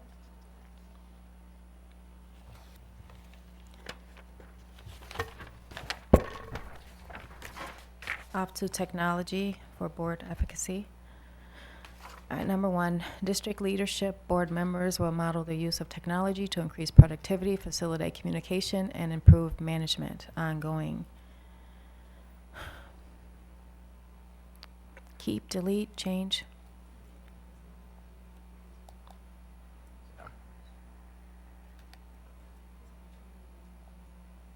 I think this is already mentioned and done. Yeah, this has been done. We email correspondence with the community upon acknowledgement. We do post executive session, the second executive session, we keep the film rolling. So we can delete this activity? It's been completed. Complete it. I think that was the initial intent of it, at least, when it was first put on there. That makes sense to me to delete it as well, because if our goal is to enhance utilization and distribution, if that's what we already do, that doesn't need to be an activity. We need to talk about how we can enhance further what we do using technology. Okay, so we'll delete number 1. And number 2, explore options to maintain effective communication and record keeping amongst district leadership board members. That will be our number 1 goal. our number 1 activity for this goal. It's ongoing. Are you all good with this? Use of Google Drive, Google Docs, Excel, district email. Oh, district email address. I don't like the progress indicators, not gonna lie. Yeah.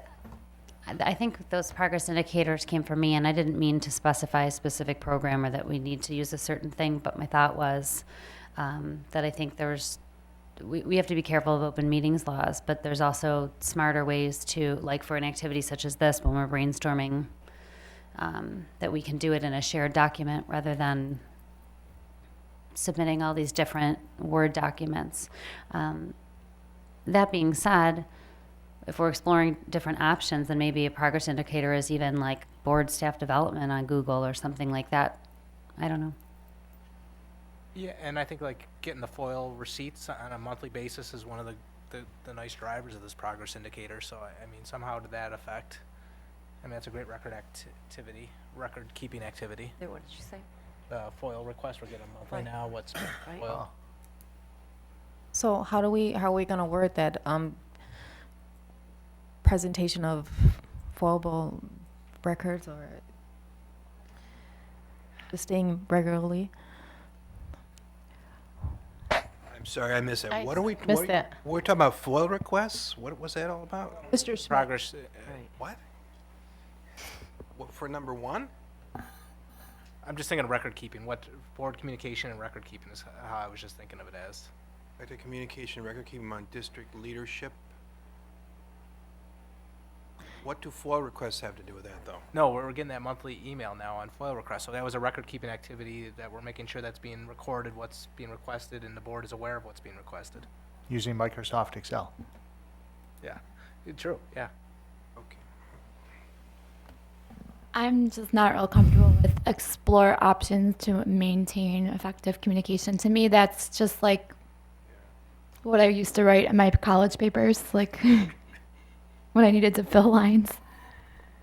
I think the thinking behind this came from Mr. LeMay too, and thinking of how we enhance, I guess, not just communication, record keeping, exploring, are we using technology to the fullest to do our jobs as board members?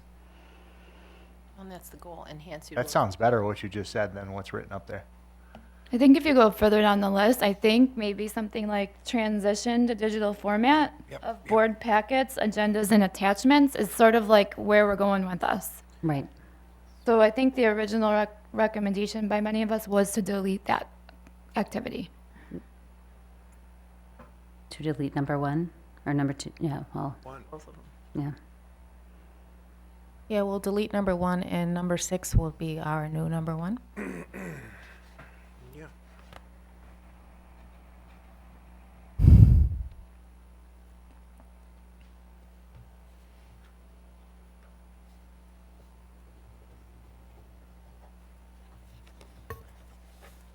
Very good.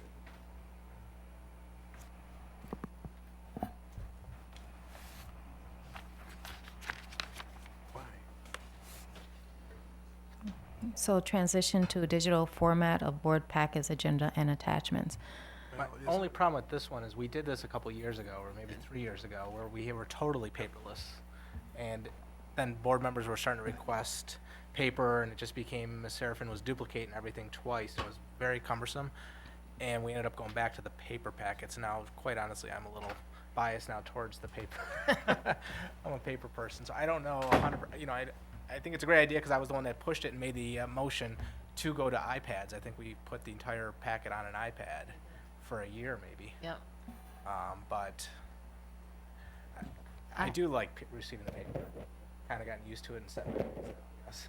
I think when we use the word transition, it doesn't mean that everything has to go digital. It's that it could be a slow change. And then we as the board can, when we get to that point, set policy when we decide what we want in paper and what we want. Sure, some things like Yeah. the student that a couple reports are electronically, the big 100 Right. reports. Yeah, that would be Like a district plan, I like to have a paper copy so I can go through it, an APPR or a safety plan.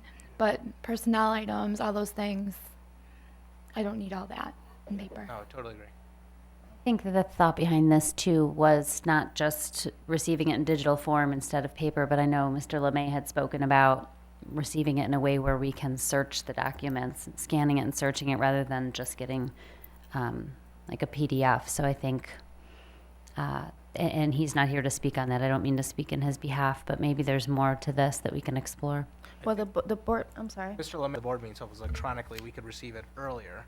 But I know it's a timing difference because I did talk to Ms. Serafin offline, and I think getting approvals on these documents, the dates are wrong, is my understanding, and by the time all the approvals come, but I think Mr. LeMay thought that if they're electronic, we can get them before the board meetings, you know, a week or two or a month before the meeting would be also a benefit of it, I believe. The board pack is an agenda, and the agendas are on the district website. You can go on and click on them and see all of them there. I don't know how soon before the board meeting that they are on the site, but I do know that they're not in searchable PDF format, and that's what Mr. LeMay was concerned about, and I too, because when you upload those documents from the website, they come in an image format, and you can't, and they're not searchable that way. But if they were scanned in a Word or Excel or PowerPoint format, then they would be searchable. So it's just a matter of us scanning them in a different medium. So let's be, I think let's you be could also more- printing or saving as a PDF, I think was what Mr. LeMay suggested, I think. Yep, and that would. Do you want me to read what he wrote? Yes, please. He wrote, I would suggest setting a goal January 2017. I started this push over a year ago and it's been slow, but I feel a year is long enough and we need to come into the digital age. I would further request that all parts of the board packet be provided in full searchable PDF in WITS as they become available. This will allow fellow board members not to be overburdened with reading 4 days in advance, and B, allow board members to easily search for keywords. And C, allow for a common place for archival purpose of prior board meetings.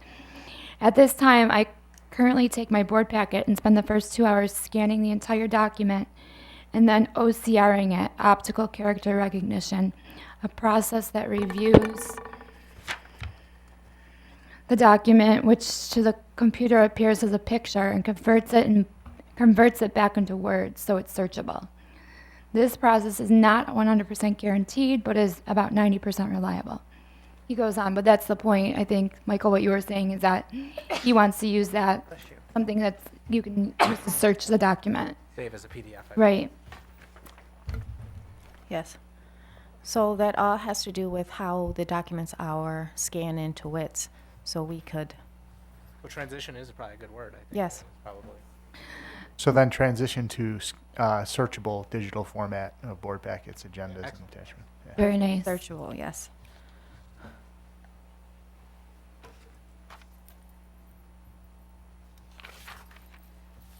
To searchable, maybe? And I think it would be nice eventually to be able to, when you go on WITS, like I go on WITS to do my liaison report, but I could only access past board meetings. I couldn't access this month's packet through WITS.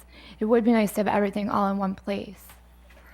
How so, Mrs. Serafin, when is the board packet updated to WITS prior to the board meeting?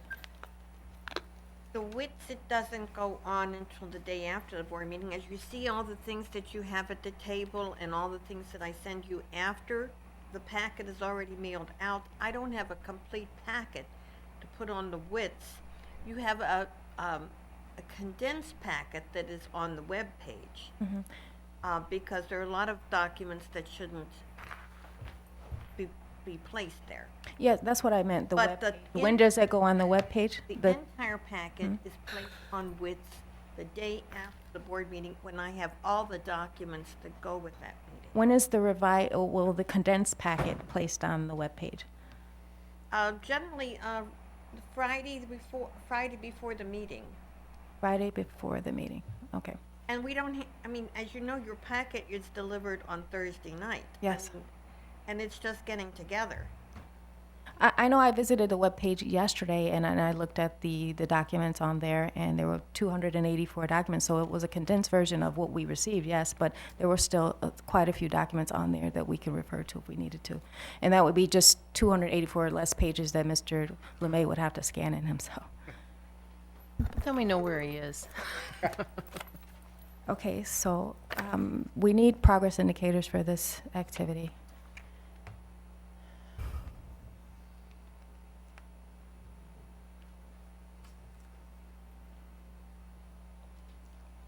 Is this an attainable activity? Is this something that's possible that we can do?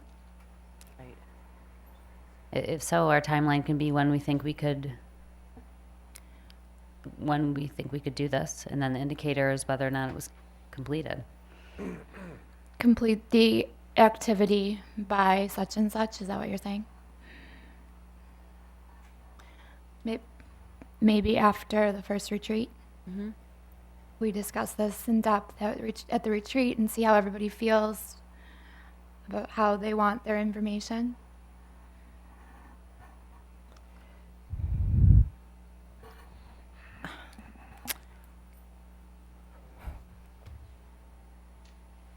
I think that makes more sense than to sit here and keep talking about the fine details of how we want this to look for now. But, you know, instead of, we could just set an indicator a little more broad like that. That's okay with me.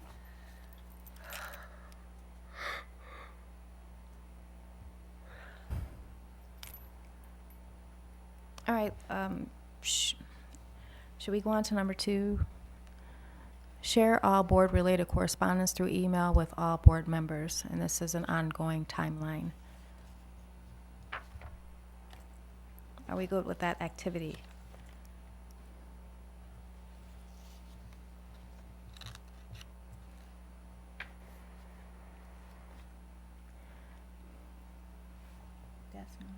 Yes? Okay. And the progress indicators for this activity?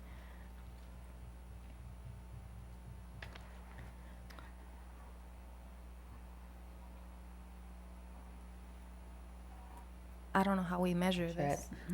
Same thing. Who's that? Well, you just, any correspondence is sent out within 24 hours upon somebody receiving it from, that it's forwarded it to the appropriate channel. So it would go to Mrs. Vasquez, and she would send it out within a 24-hour period. Perhaps we could add review at each retreat. We can, as when we meet together, especially in the spring when it'll be a nice relaxed location, we can have these conversations about whether or not we feel, that's where the self-evaluation kicks in, or whether we feel that this is happening. So evaluate at spring retreat.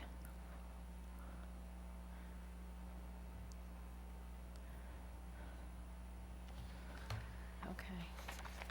Okay.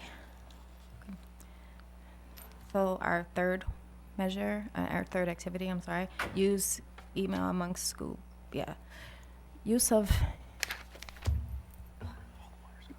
use email among school board members within the guidelines of open meeting laws. I don't think we need to say that, do we? I think we can get rid of that one. Yeah, we It's not have- really measurable. We have to abide by open meeting laws. Perfect.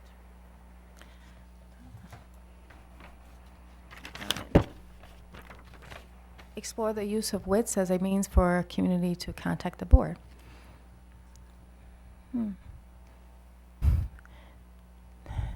They can currently contact us through our email addresses or contacting district office, but do you want to explore But you need to another be a way? parent or a staff member to have WITS, right? So it would just be a, So do we want to keep this, or do we? Delete it. They have that availability. Yeah. All right, can we Possible. delete that? Please, thank you. This one's going to be deleted because we've already talked about the digital format. And we've already talked about using the website. Perfect, delete that too. Let's go.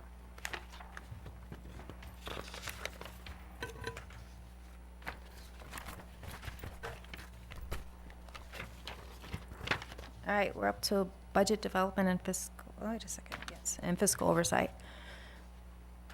The number one activity, well, listed as number one, maybe not the number one activity, but request that administration provide, what tickets up? 7, everyone, number 1. Request that administration provide implications to budget offerings at varying tax rate levels, ongoing. What are your thoughts? Do we keep, delete, modify? I think we should keep. Just keep it. All right, number 2, use community interaction to increase attendance at budget forums in May, in the May presentation, February, March, April, May.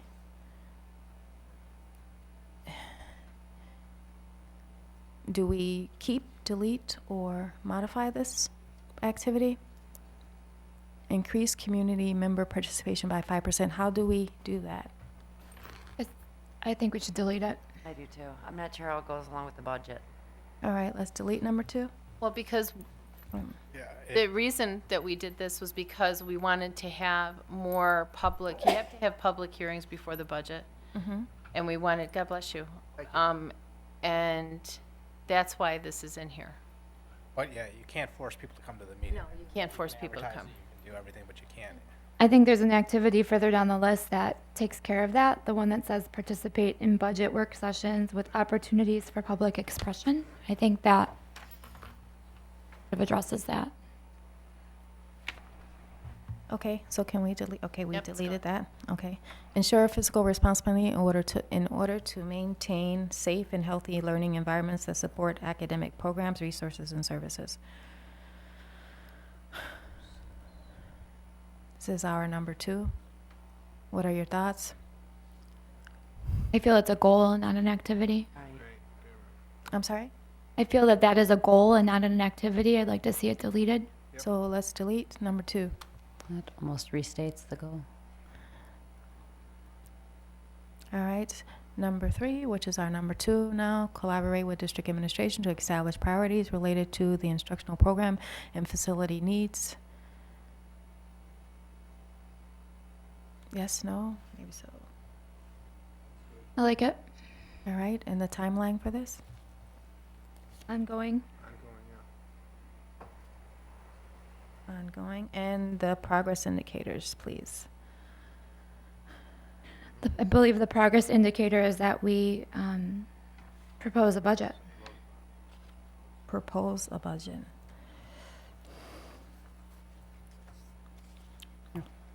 And maybe even propose budget with input from district administration, because that's what we're asking, is that we're going to collaborate with them. So we need to have their input and, you know, receive the data from them in order to come up with that. Or proposed budget Yeah. development. Oh, right. Yeah. We're going to propose. Proposed, yeah. Budget proposed. development, interests, or Proposed development. is, or suggestions, or we have to tell the administration what we want in the budget or out of the budget. So proposed budget development suggestions.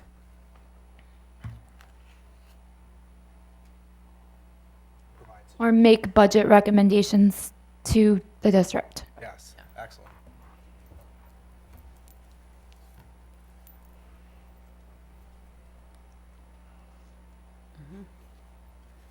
Make budget recommendation to the district, okay? All right, our number 3.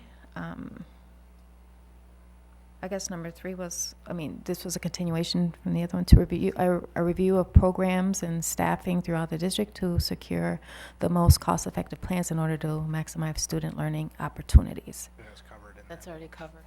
Okay, we can delete that. Okay. So this is going to be number 4. Participate in budget work sessions with opportunities for public expression. Are those budget work sessions already in the calendar? Thought we already You know did. the timeline? We can delete that. Review budget items at monthly board meetings.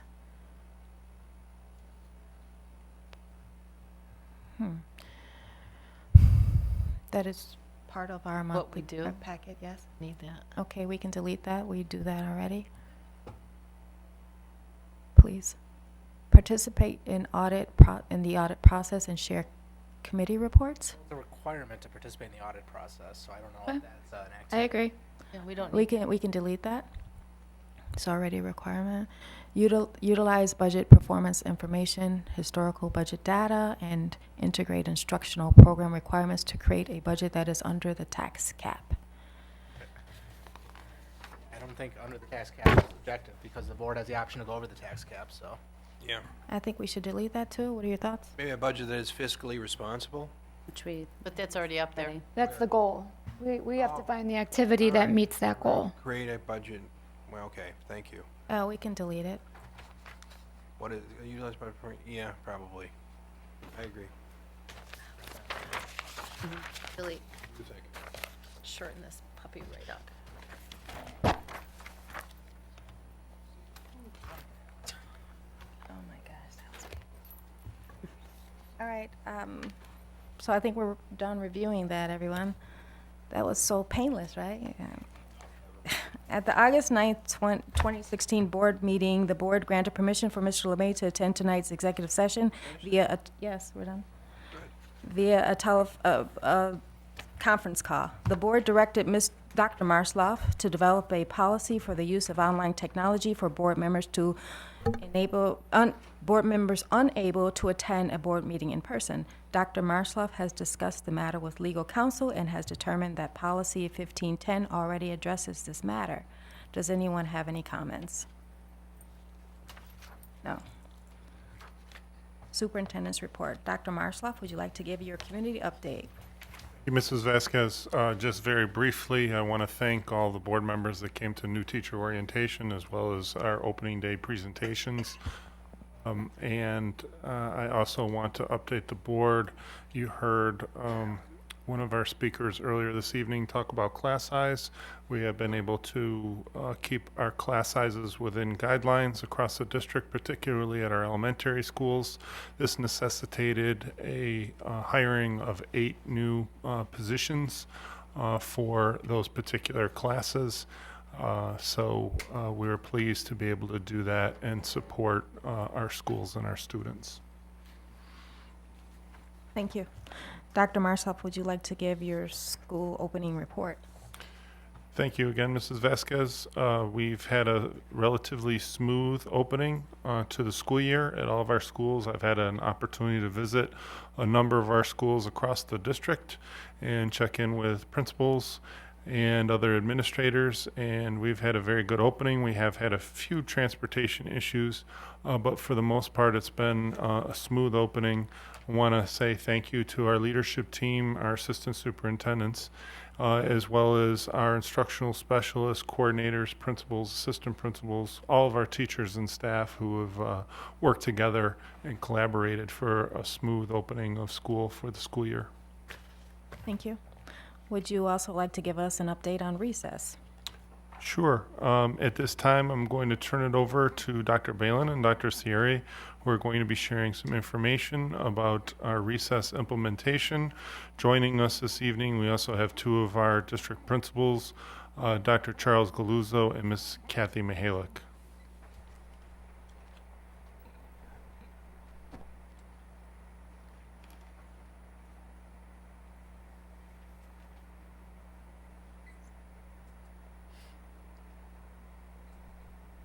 Good evening. Thank you very much to the board as well as to Dr. Martzloff for the opportunity to present an update and some highlights with regard to our recess implementation.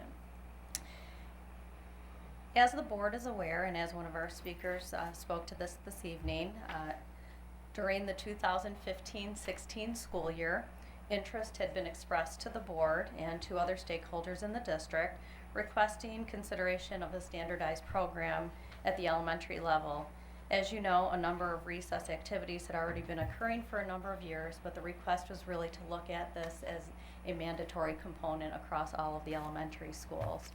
As a result of the interest that was generated, a study group was convened, originally consisting of parent representatives, building and district level administrators, and the charge at that point was to review the existing research and best practices related to recess, and to offer a set of recommendations through me as one of the chairpersons of the committee to Dr. Martzloff and ultimately to the board for possible implementation. At a point midway through the committee's work, due to some information that had been received and communication, the direction of the group changed a bit and the charge was then shifted to one with an implementation focus.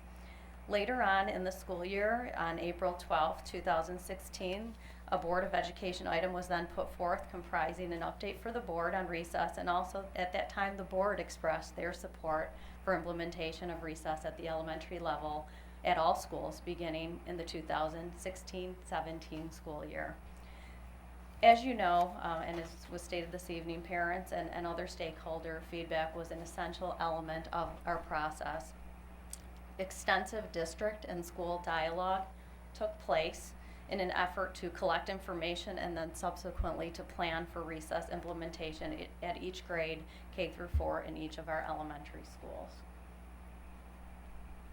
One of the critical components of the group's work was really looking at a wide array of professional literature, which was not only reviewed by the committee but also by our building and district administrators. These included articles from a variety of sources, including the American Academy of Pediatrics.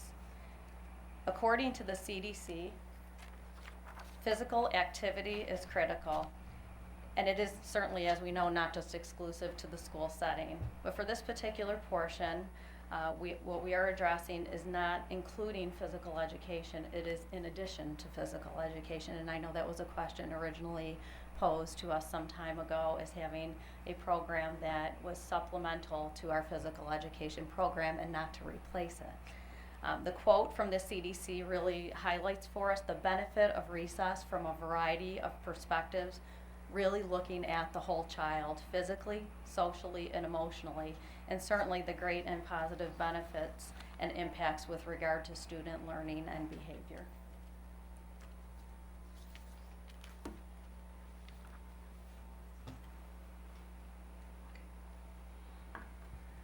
So the committee worked together, considering all of the research that we looked at, to come up with guidelines. The guidelines included that it should be an unstructured, non-academic, uninterrupted 20-minute block of time during the school day when students could actually take a mental break from academics, and the teachers, there would not be lesson plans or anything like that. We were trying to make sure that that was ensured and protected time, and that there would be a variety of activities for children to choose from. There was a lot of discussion on the committee, and it was unanimous that recess was never to be used as a punishment or as a reward, whether it was for individual students or groups of students, that every child had a right to recess, and it couldn't be earned or lost. We did make a distinction, though, that we wanted to make sure that if a child was doing something unsafe during that recess, that did not preclude the teacher from maybe having that child sit out for a couple of minutes, just to make sure that everyone was being safe. So we did add that it could be addressed when there was misconduct during recess. Recess could be indoor, outdoor, but we are trying to emphasize outdoor recess, weather permitting. And like I said, we were making sure that there was no lesson plan required by the teacher. So the overview we're going to give you tonight talks about the importance of recess or playground activities, the ratio we were looking for with supervisors. We made sure that we addressed supervision and safety and how to handle emergencies on the playground.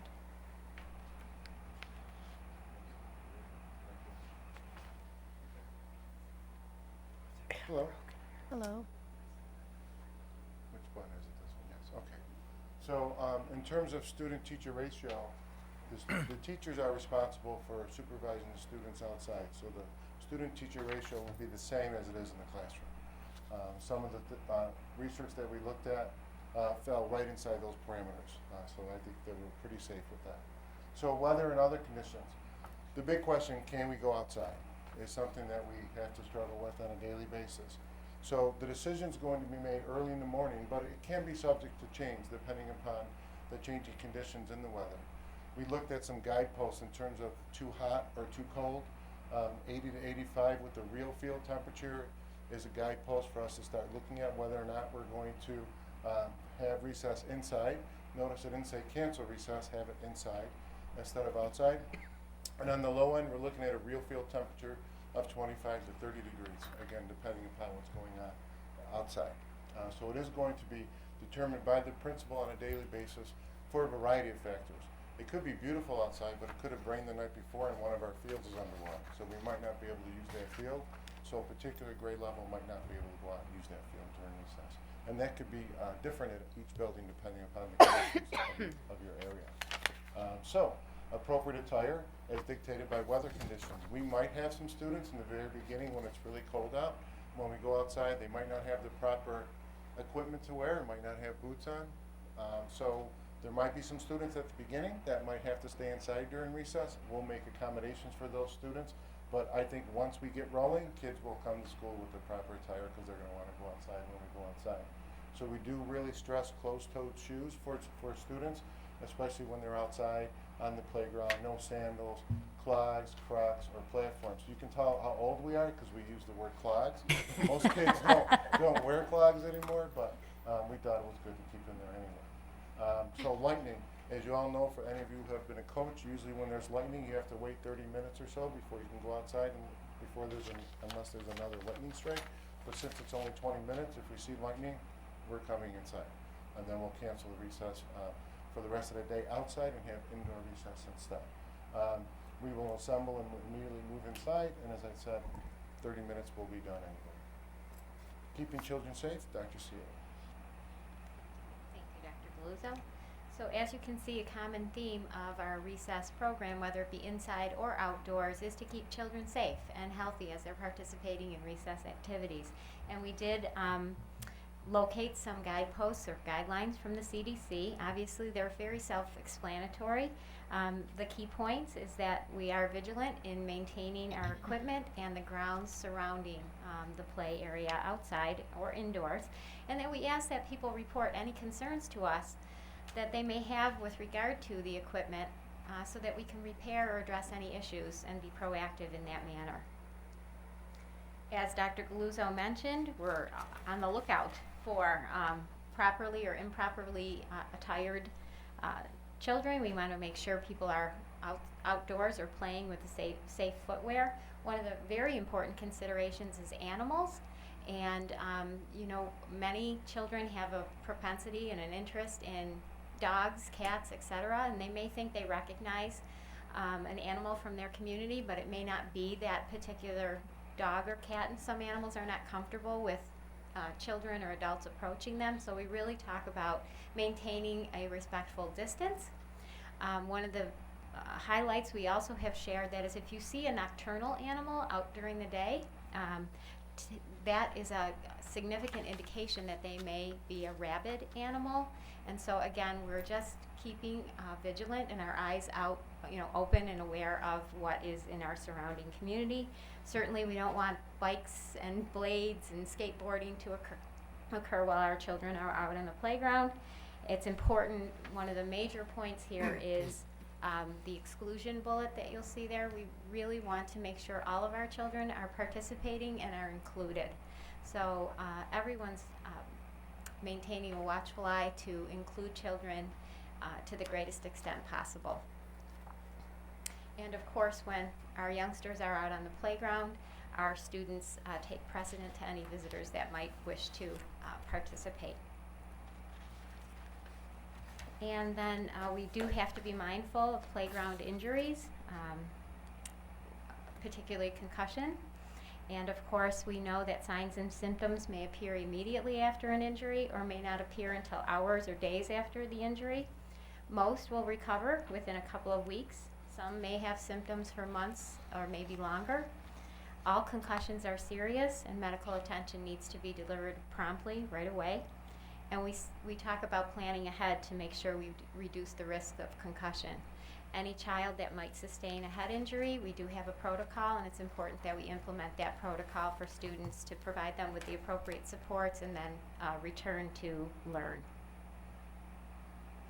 And then if an injury should occur, it's really important not to leave the child alone, to move all the other children away from the youngster so that they can receive the appropriate medical attention. We obviously are going to call our school nurse. Stop all play immediately, and it's important that people remain with the child because the comfort that you give to the child can mean just as much as the medical intervention that they receive from responding personnel. So that's a really important component to our implementation. And I think that concludes our presentation for tonight, and we're happy to respond to any questions that you may have. Thank you very much. Mr. Mecca? Oh, thanks. So you mentioned that children that are not prepared with the proper attire would not participate in recess. So what happens with them? Well, we haven't come to that yet, but what we'll do is we'll have, at least in my building, I'm sure very similar in other buildings, we'll have a staff member assigned on those days just in case, and we'll have activities for them to do either in the library if it's open, or maybe if it's happening during phys ed, because 3 of my groups are going out when the phys ed team is at lunch and during their planning, so we will have the gym will be open at times for kids to be able to use that, so we'll plan for that internally. We should also mention that we didn't mention that all of our teachers were trained with this recess PowerPoint at the beginning of the school year as part of our staff development day, so they have all gone through this and we've talked about supervision, what to wear, what we're going to be doing, and those kinds of things. Each building schedule is going to be a little bit different than others. In my building, we try to maybe have it all, everybody out at the same time, and that didn't work out because of other things. We thought it might have been when we had different stations, but now we have some overlap, but for the most part, it's pretty much right smack in the middle. Yes, Mrs. Speaker. Thank you so much for this presentation. I can tell a lot of thought went into it. And my second grader is so thrilled about recess, so thank you. My question is for parents who aren't in attendance at the meeting tonight, they can, of course, watch this meeting online, but is there a place that we can direct parents so that they can see this presentation as well if they're interested in learning more? We can probably, I think we can probably post it on our own individual school website also.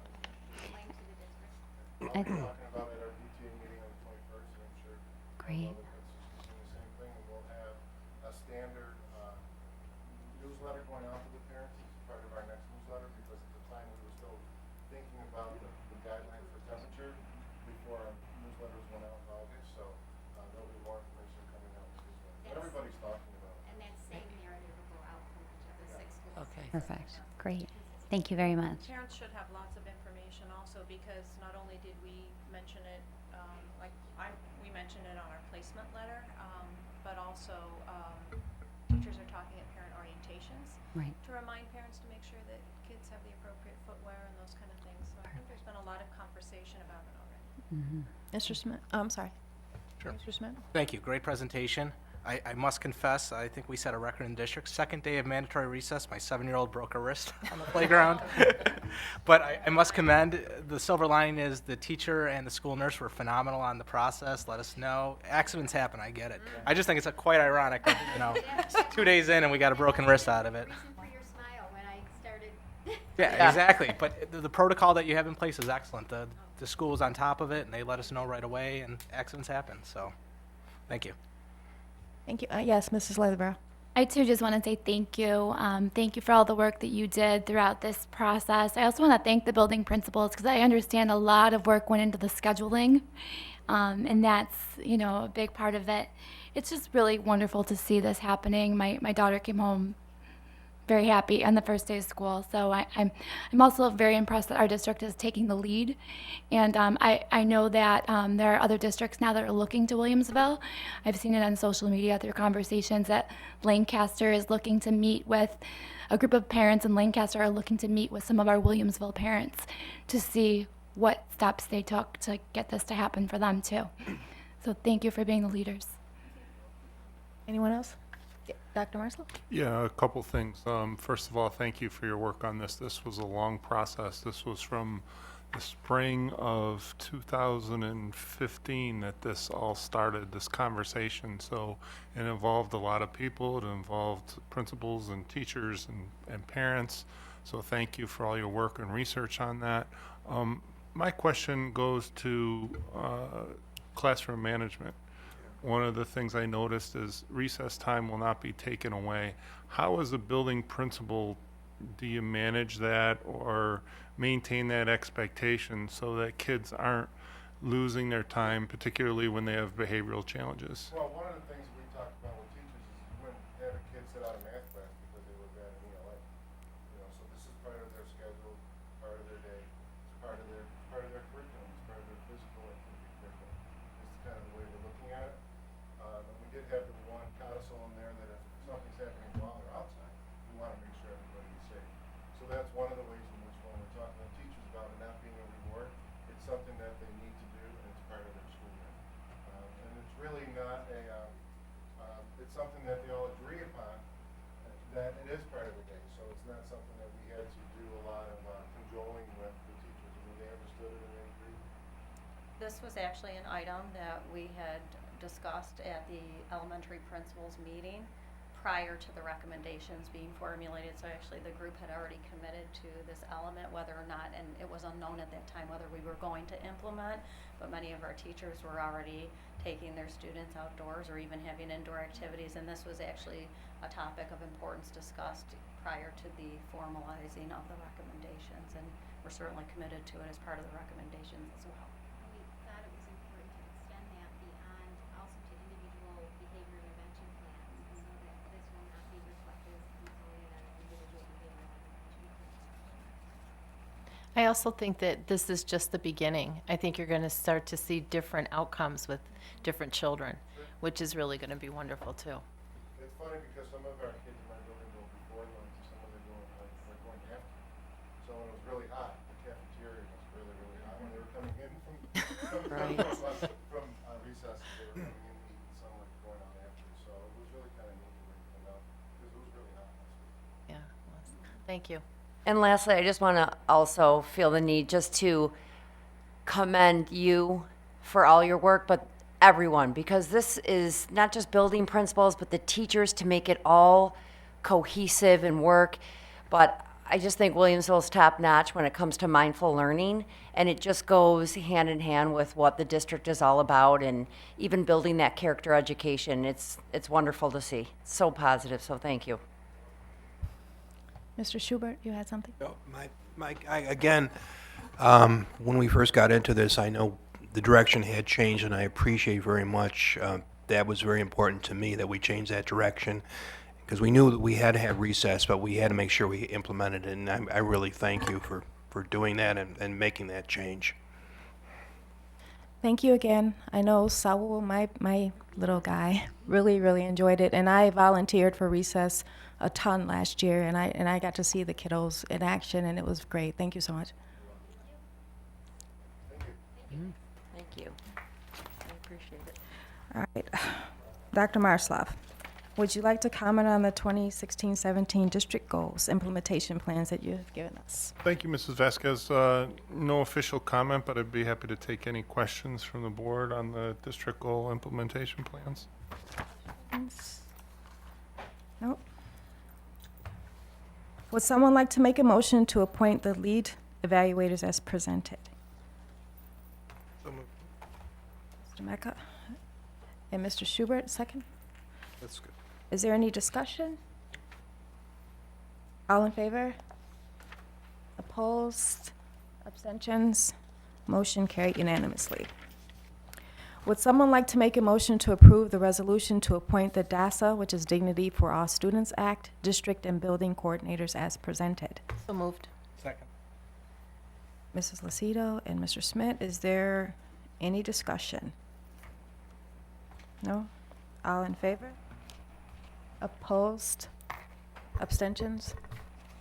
Motion carried unanimously. Would someone like to move to take, would someone like to move to take from the table the new and revised policies presented at the August 9th, 2016 board meeting? Mrs. Leatherbarrow, second. Mr. Mecca? Any discussion? All in favor? Opposed? Abstentions? Motion carried unanimously. Would someone like to move the second reading and adoption of the new and revised policies as follows? New policies.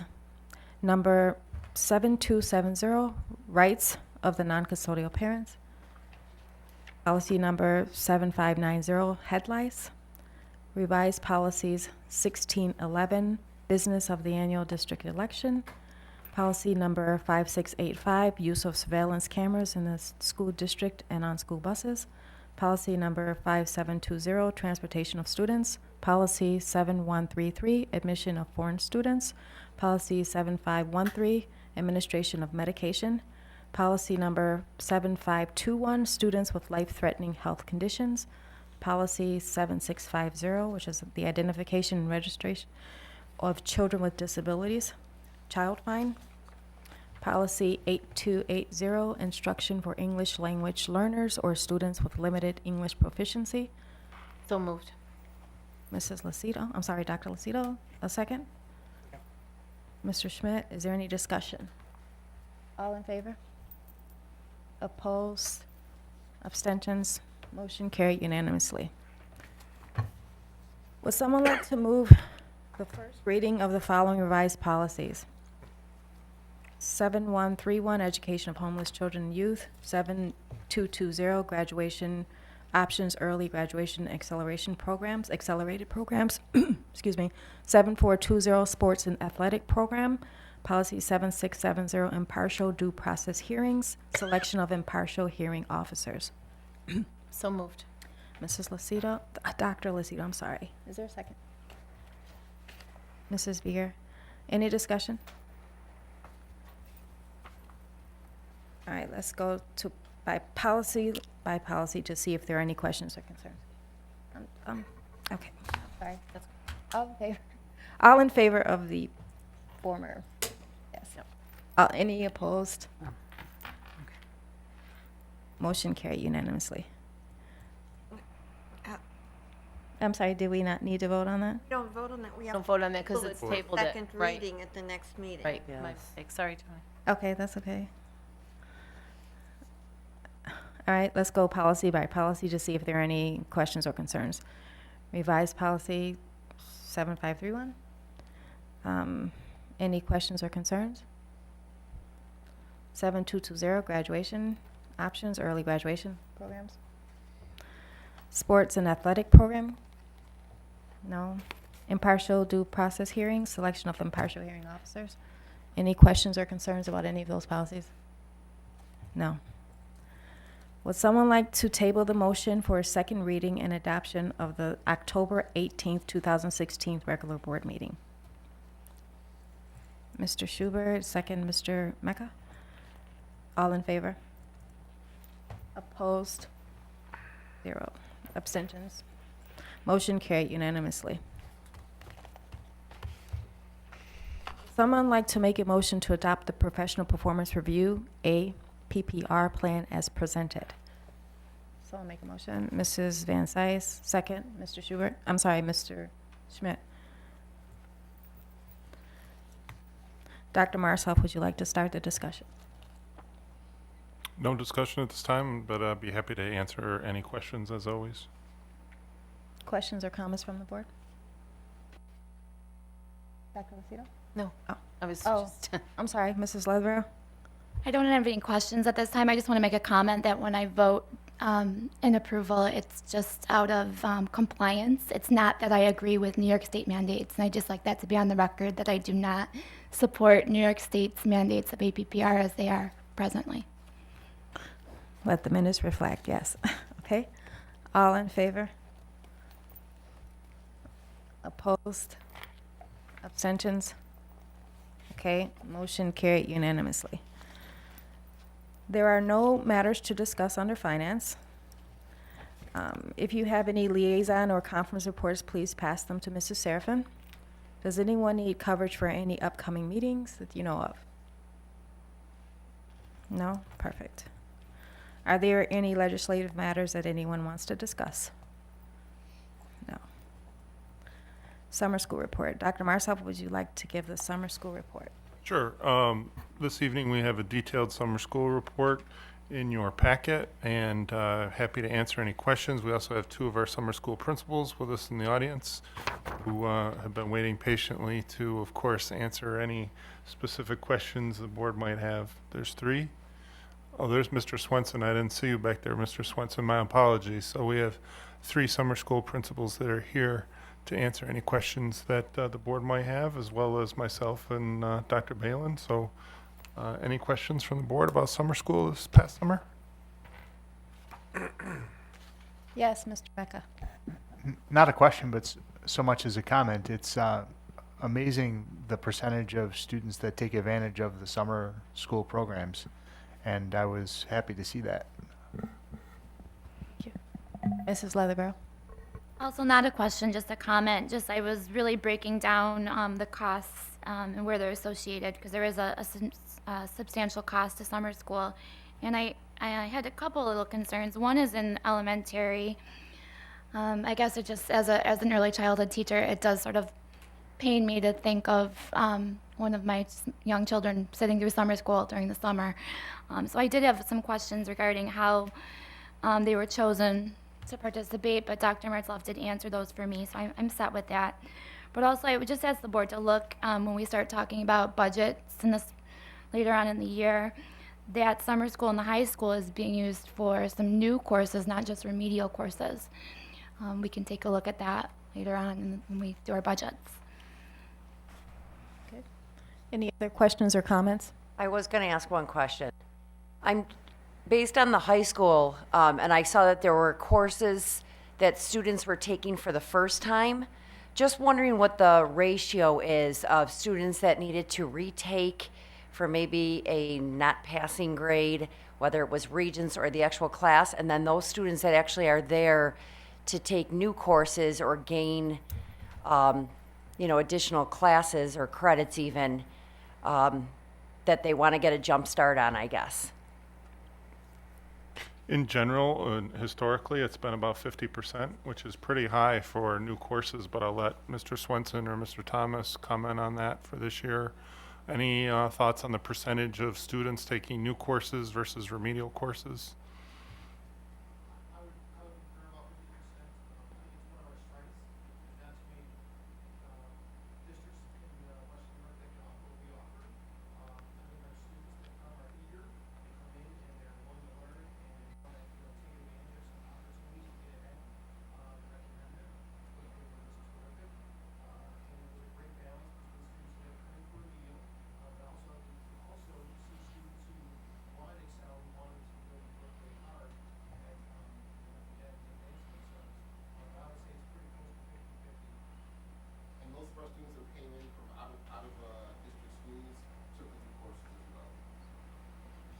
Thank you. That's great, thank you. Any other questions or comments? I'd just like to make a comment too that I appreciate this report. Until seeing this report and hearing your comments tonight, I didn't realize that so much of summer school, particularly at the high school level, was used for students to take new courses like that. So that is another strength of the district that I really wasn't aware of. So thank you for this information. Thank you. Just want to say thank you, Mr. Thomas, Mrs. Redlinski, and Mr. Swenson for your leadership in the summer school programs. We very much appreciate your dedication. It makes it close to impossible to have a summer vacation, but we appreciate your dedication to our students, so thank you. Thank you. Right. There are no matters to discuss under personnel. Dr. Marsoff, would you please give us an update on the district's facilities improvement plan? Sure. This evening we had a brief presentation to talk about the construction story for the North High School athletic field. And I just share some background information. First of all, we started this planning process way back in June of 2014, so more than 2 years ago. And these are the individuals that took part in the planning process, included people from all walks of life, included coaches, athletic directors, principals, parents, and other community members that took part in this planning process that began in June of 2014 in earnest to come up with this plan. Our work group goals were to define the district-wide project, to develop a fiscally responsible plan to support it, and to build support and buy-in for the project. Certainly this had to go to community vote, as everyone knows, in May of 2015. So it was important that parents, boosters, staff, student athletes, community members see this as something of value for our school community, as well as an opportunity to bring our school district additional state aid dollars to support our programs. Going way back to 2007, 2008, the district commissioned Great Lakes athletic fields to do a field study. And at that time, the soil tests indicated that district soil is something called loam, which is not typically well suited for high-use athletic fields. And the recommendation was for the district to actively begin planning for additional capacity in the coming years. And that was a large amount of capacity, of course, that's needed across our district. At that time, we also added some water wheels and had some additional training for our ground staff. But, the high use of our fields, number one, and number two, the inclement weather in Western New York makes it a real challenge for any ground staff to keep up the fields in optimal condition, particularly in the springtime as things begin to thaw out from the winter. Spring sports begin in early March, and that makes it a real challenge. We've gone as far as 43 days without practicing outside for our spring sports, where other schools and districts are able to get outside right away. So, no pun intended, but we wanted to be on an even playing field for our student athletes with other student athletes from around the state. The report went on to conclude that our review does not specifically name any one field or location because the issues that exist are more widespread and in need of large-scale adjustments. And that was an important piece there about the large scale to the adjustments that were needed. So going through, our athletic field work group began their work in June. In July, the Board of Education was updated on a presentation. We continued our meetings with our athletic field group throughout the fall, looking at different potential infill options such as Nike grind versus crumb rubber versus EPDM and so on and so forth. In an unanimous vote, the board supported the project in concept in December of 2014. We also had a presentation to the Community Council. We had multiple community presentations across the district. On March 10th, the board voted 7-2 to place the athletic field project and other affiliated capital improvements on the ballot by a 7-2 vote. We also had more community presentations. We had Dr. DeVore, at the time our district physician, present a very detailed and thorough research presentation on the health and safety of artificial turf fields, and certainly was very helpful in guiding our thinking in that regard. Our athletic improvement and enhancement propositions were all approved by our voters. If you remember, we broke it into parts, one for the fields, one for the concessions and lights. So we were able to do that, and we were fortunate to receive approval from our community. The district received approval from the State Education Department in November of 2015, and then in December, Dr. Jason Matuzak, our other district physician, came in and was able to field questions about the health and safety of crumb rubber and other potential infill options during a board-sponsored public forum. So we ended up having some discussions coming into January of this year, and we ended up deciding on something called EPDM. It performs like natural grass. You can use it as much as you want.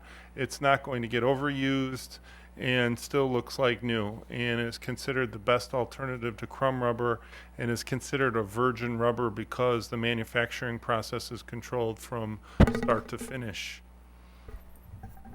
So again, the proposition was approved, authorizing the district to fund the construction of the new fields at our May 19th, 2015 vote. Our architects worked hard in collaboration with Mr. Matursky and Mr. Langlotz and their offices throughout the summer, and bids were awarded this past January, and construction commenced in April of 2016. So some highlights of the project includes almost 300,000 square feet of EPDM artificial turf, includes a 25-foot video scoreboard, which a lot of our students are very excited about and having an opportunity to use. It includes field lights, concessions and restrooms, and new bleachers. The bleachers at North High School held about 350 people. The new bleachers will hold 1,000 people. Certainly there wasn't enough room for fans and parents and community members previous to the new bleachers going in.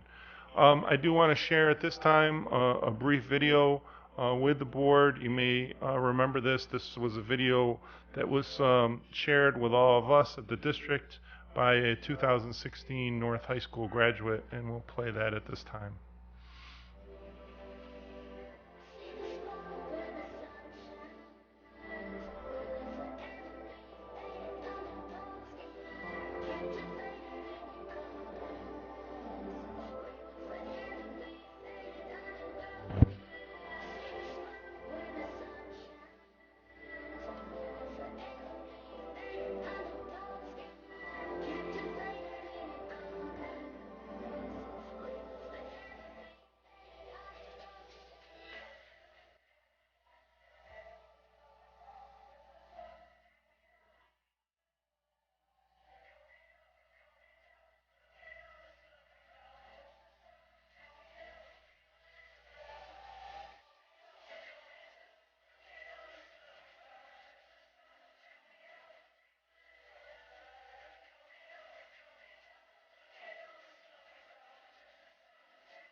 Thank you to Paul Kessler, a recent graduate of North, for giving us permission to use that video. It gives you an idea of how the field looked about 3 weeks ago.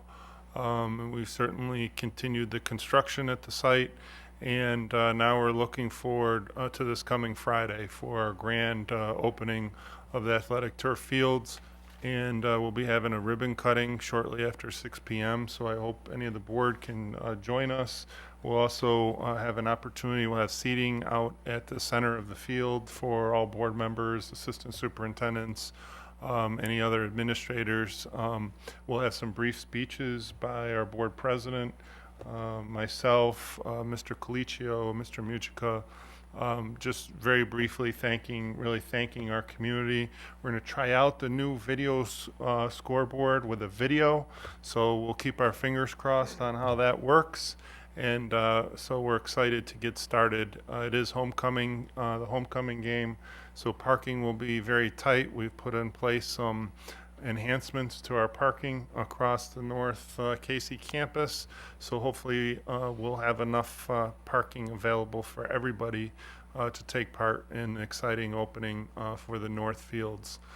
Just to refresh everyone's memory, at East High School we will be starting construction in the spring.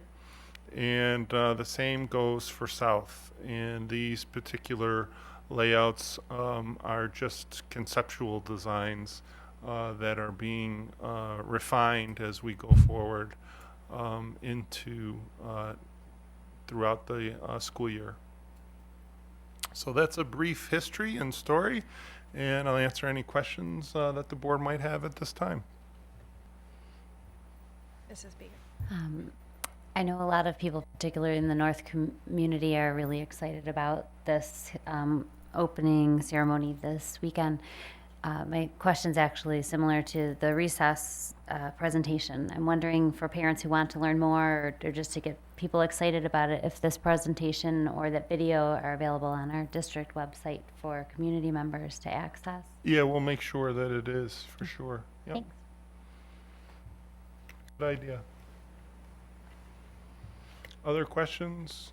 I just want to comment on how wonderful this is for our student athletes, and it's going to be amazing to see what's going to happen with them as well. And as you progress forward, I know this was a long process and a long time coming, and I'd like to thank you for your leadership on all of this and getting this together and coordinating all the people that were involved to get this to this point. Thank you very much. I have to say thank you to Mr. Matursky. He's here. He's done a tremendous amount of planning and work directly with our architects and construction managers, as well as, financing all of, not just the superintendent's wants and needs for the fields, but also the athletic directors, the principals, the coaches.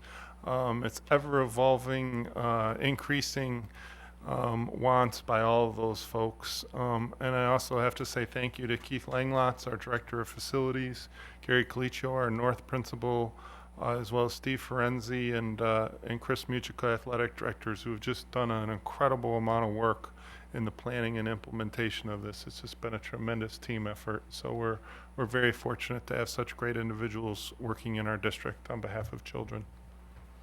And it is great because I truly believe it set this district apart. Anyone in the athletic world is talking about Williamsville. So many people are like, I cannot believe what Williamsville, but just by driving by or hearing about it, and it's beyond impressive.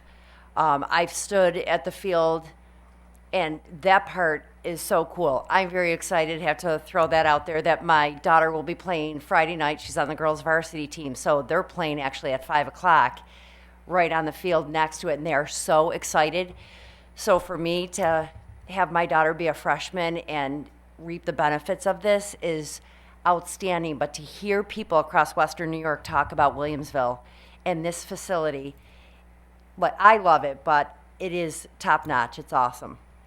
It's believed to be, no official statistics on this, but it's believed to be the largest athletic turf, artificial turf field in New York State. Awesome. So. Thank you, Dr. Marsoff. I'm sure the students are really looking forward to playing on those. Dr. Marsoff, would you like to present the district's safety plan, please? Sure. In your packet is information on the district safety plan. It's important for the board to realize this is a shell plan, if you will. We don't want to provide publicly all of our specific information on our safety plan, but we're certainly happy to answer any questions to the degree that we can and are comfortable answering those questions publicly if any of the board members have questions about the plan. Yes, Mrs. Leatherbarrow. I had asked about teachers serving on the team, and I did see now that there were 2 teachers. I guess I would just ask that going forward, that a high school teacher be included on the safety team, because I know that the safety needs in the high school are very great and very different from what would be happening in the elementary level. Sure. Maybe somebody specifically from East High School too, since that is a very unique school building as well. Okay. Any other questions or comments? Yes, Mrs. B. I'm just curious, I know it's a district safety plan, so obviously the district team is incorporated with people who work in the district. I'm just curious how this plan is then shared with our local enforcement who seem to play a prevalent part. Fortunately, we have partnerships with Amherst Police, and I'm just wondering what their role is in this or how we roll this out to those. Well, the Amherst Police Department and our district have a long-standing partnership that continues to be very strong. They have the ability to access our cameras, for example, in an emergency situation, right at their headquarters and be able to direct any police resources to the scene of whatever might be going on. That's just one example. There are many other examples that we could certainly point to as it relates to our partnership with APD.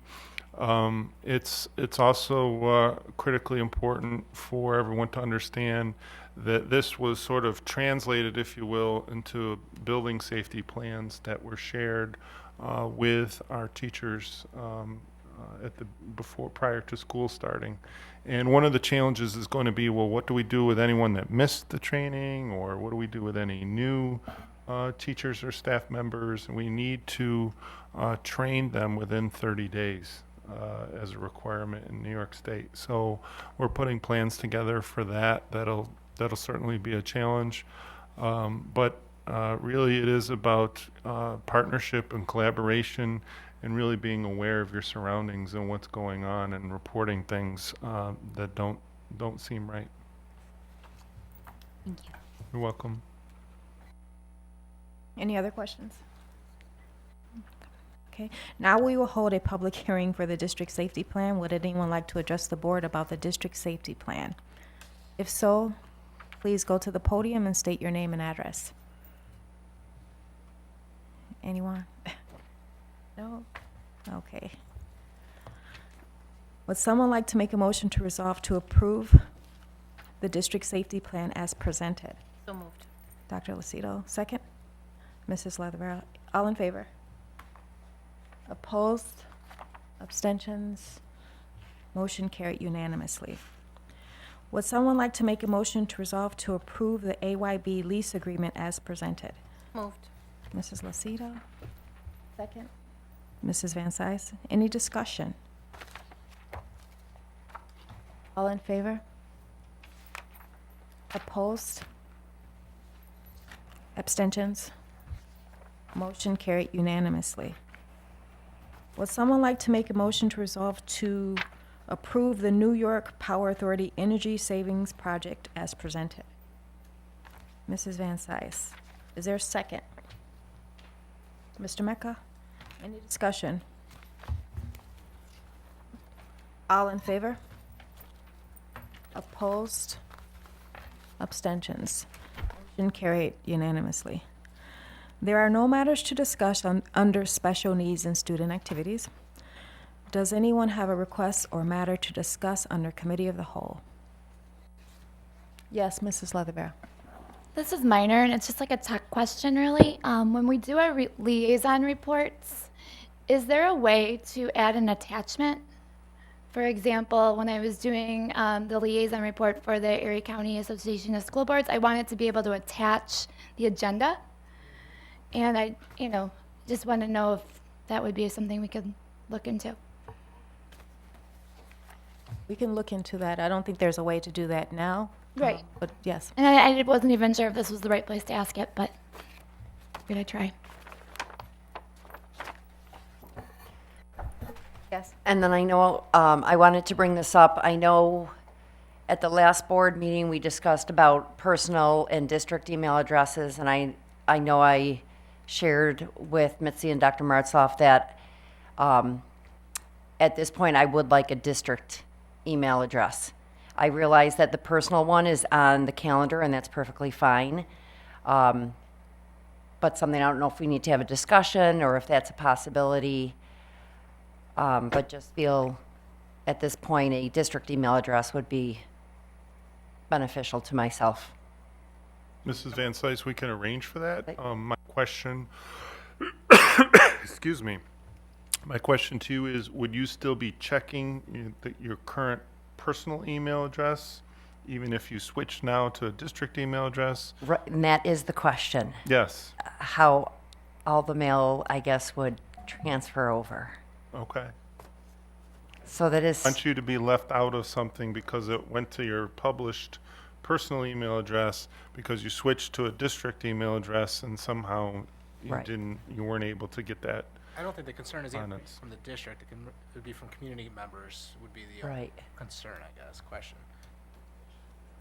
Check your And I guess something for discussion and review moving forward, I guess, whether we all revisit the table about, even in the future, I guess, holding that or having that district email address opposed to your own personal for school board, items.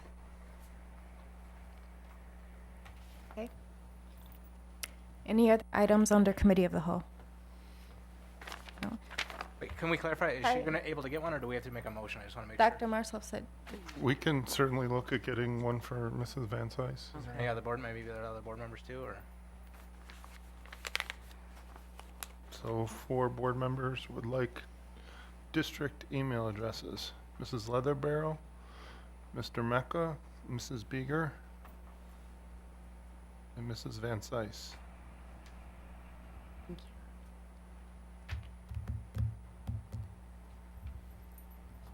all right. Does anyone else have a request or matter to discuss regarding our packet items? No. Is there any correspondence to discuss? No. Our next regular board meeting will be held on October 18th, 2016, with public session at 7 p.m. The audit committee will meet prior to the meeting at 5 p.m., and the meeting will be in the district boardroom and is open to the public. Would someone like to make a motion to adjourn the regular board meeting? So moved. Mr. Schmidt, second. Mrs. Van Sice, all in favor? Opposed? Abstentions? Meeting adjourned.